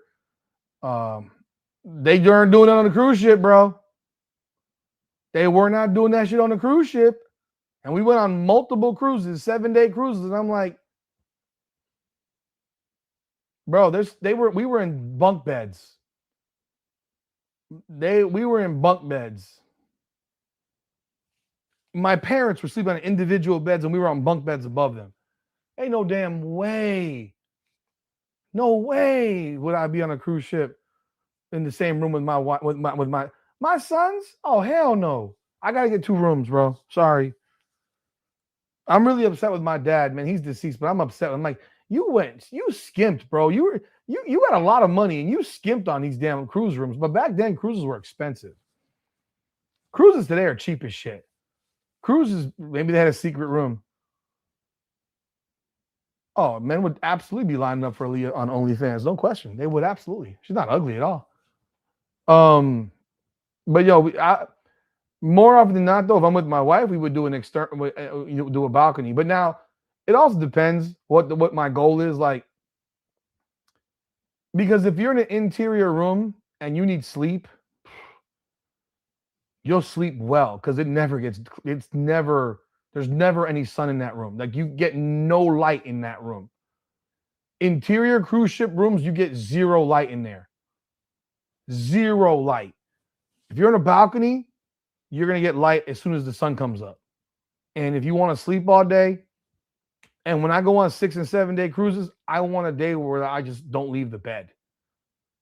Now, you go on 3, I don't even go on 3-day cruises anymore. It's a waste of money. A waste of money, waste of time. By the time you get on, you're getting off. I don't really want to do that shit. Yeah. Like, waste of time, waste of money. I will not even do that shit. So the shortest cruise I'll go on is 5 days at this point. 3 and 4s are a waste. It's just like throwing money. I'm too old. Like, if I was 30, 25, 30, yeah, 3-4 days, boom, we're partying for 3-4 days. Now, I'm looking for the hot tub.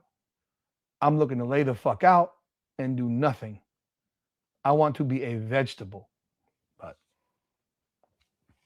folks, man, we've been here for 3.5 hours, man. It is 1:20 in the morning. I do appreciate y'all jumping on board, man. Again, I'll be live at 1 o'clock tomorrow or today. BKFC 91 out of Naples, Italy. So if you're in Europe, it'll be 7, 8 o'clock around there in Europe, in certain countries in Europe, something like that. But I appreciate everyone jumping on board, man. God bless, man. Caitlin Clark, 45 points, 10 assists. She shoots 60% from 3. She shoots 61% from the floor. I hope she plays tomorrow night. If she does, I will be live. It will not be lengthy. It might be a half hour to an hour, and maybe an hour. But I appreciate everyone jumping on board. Thank you again. God bless. Good night. Come on now.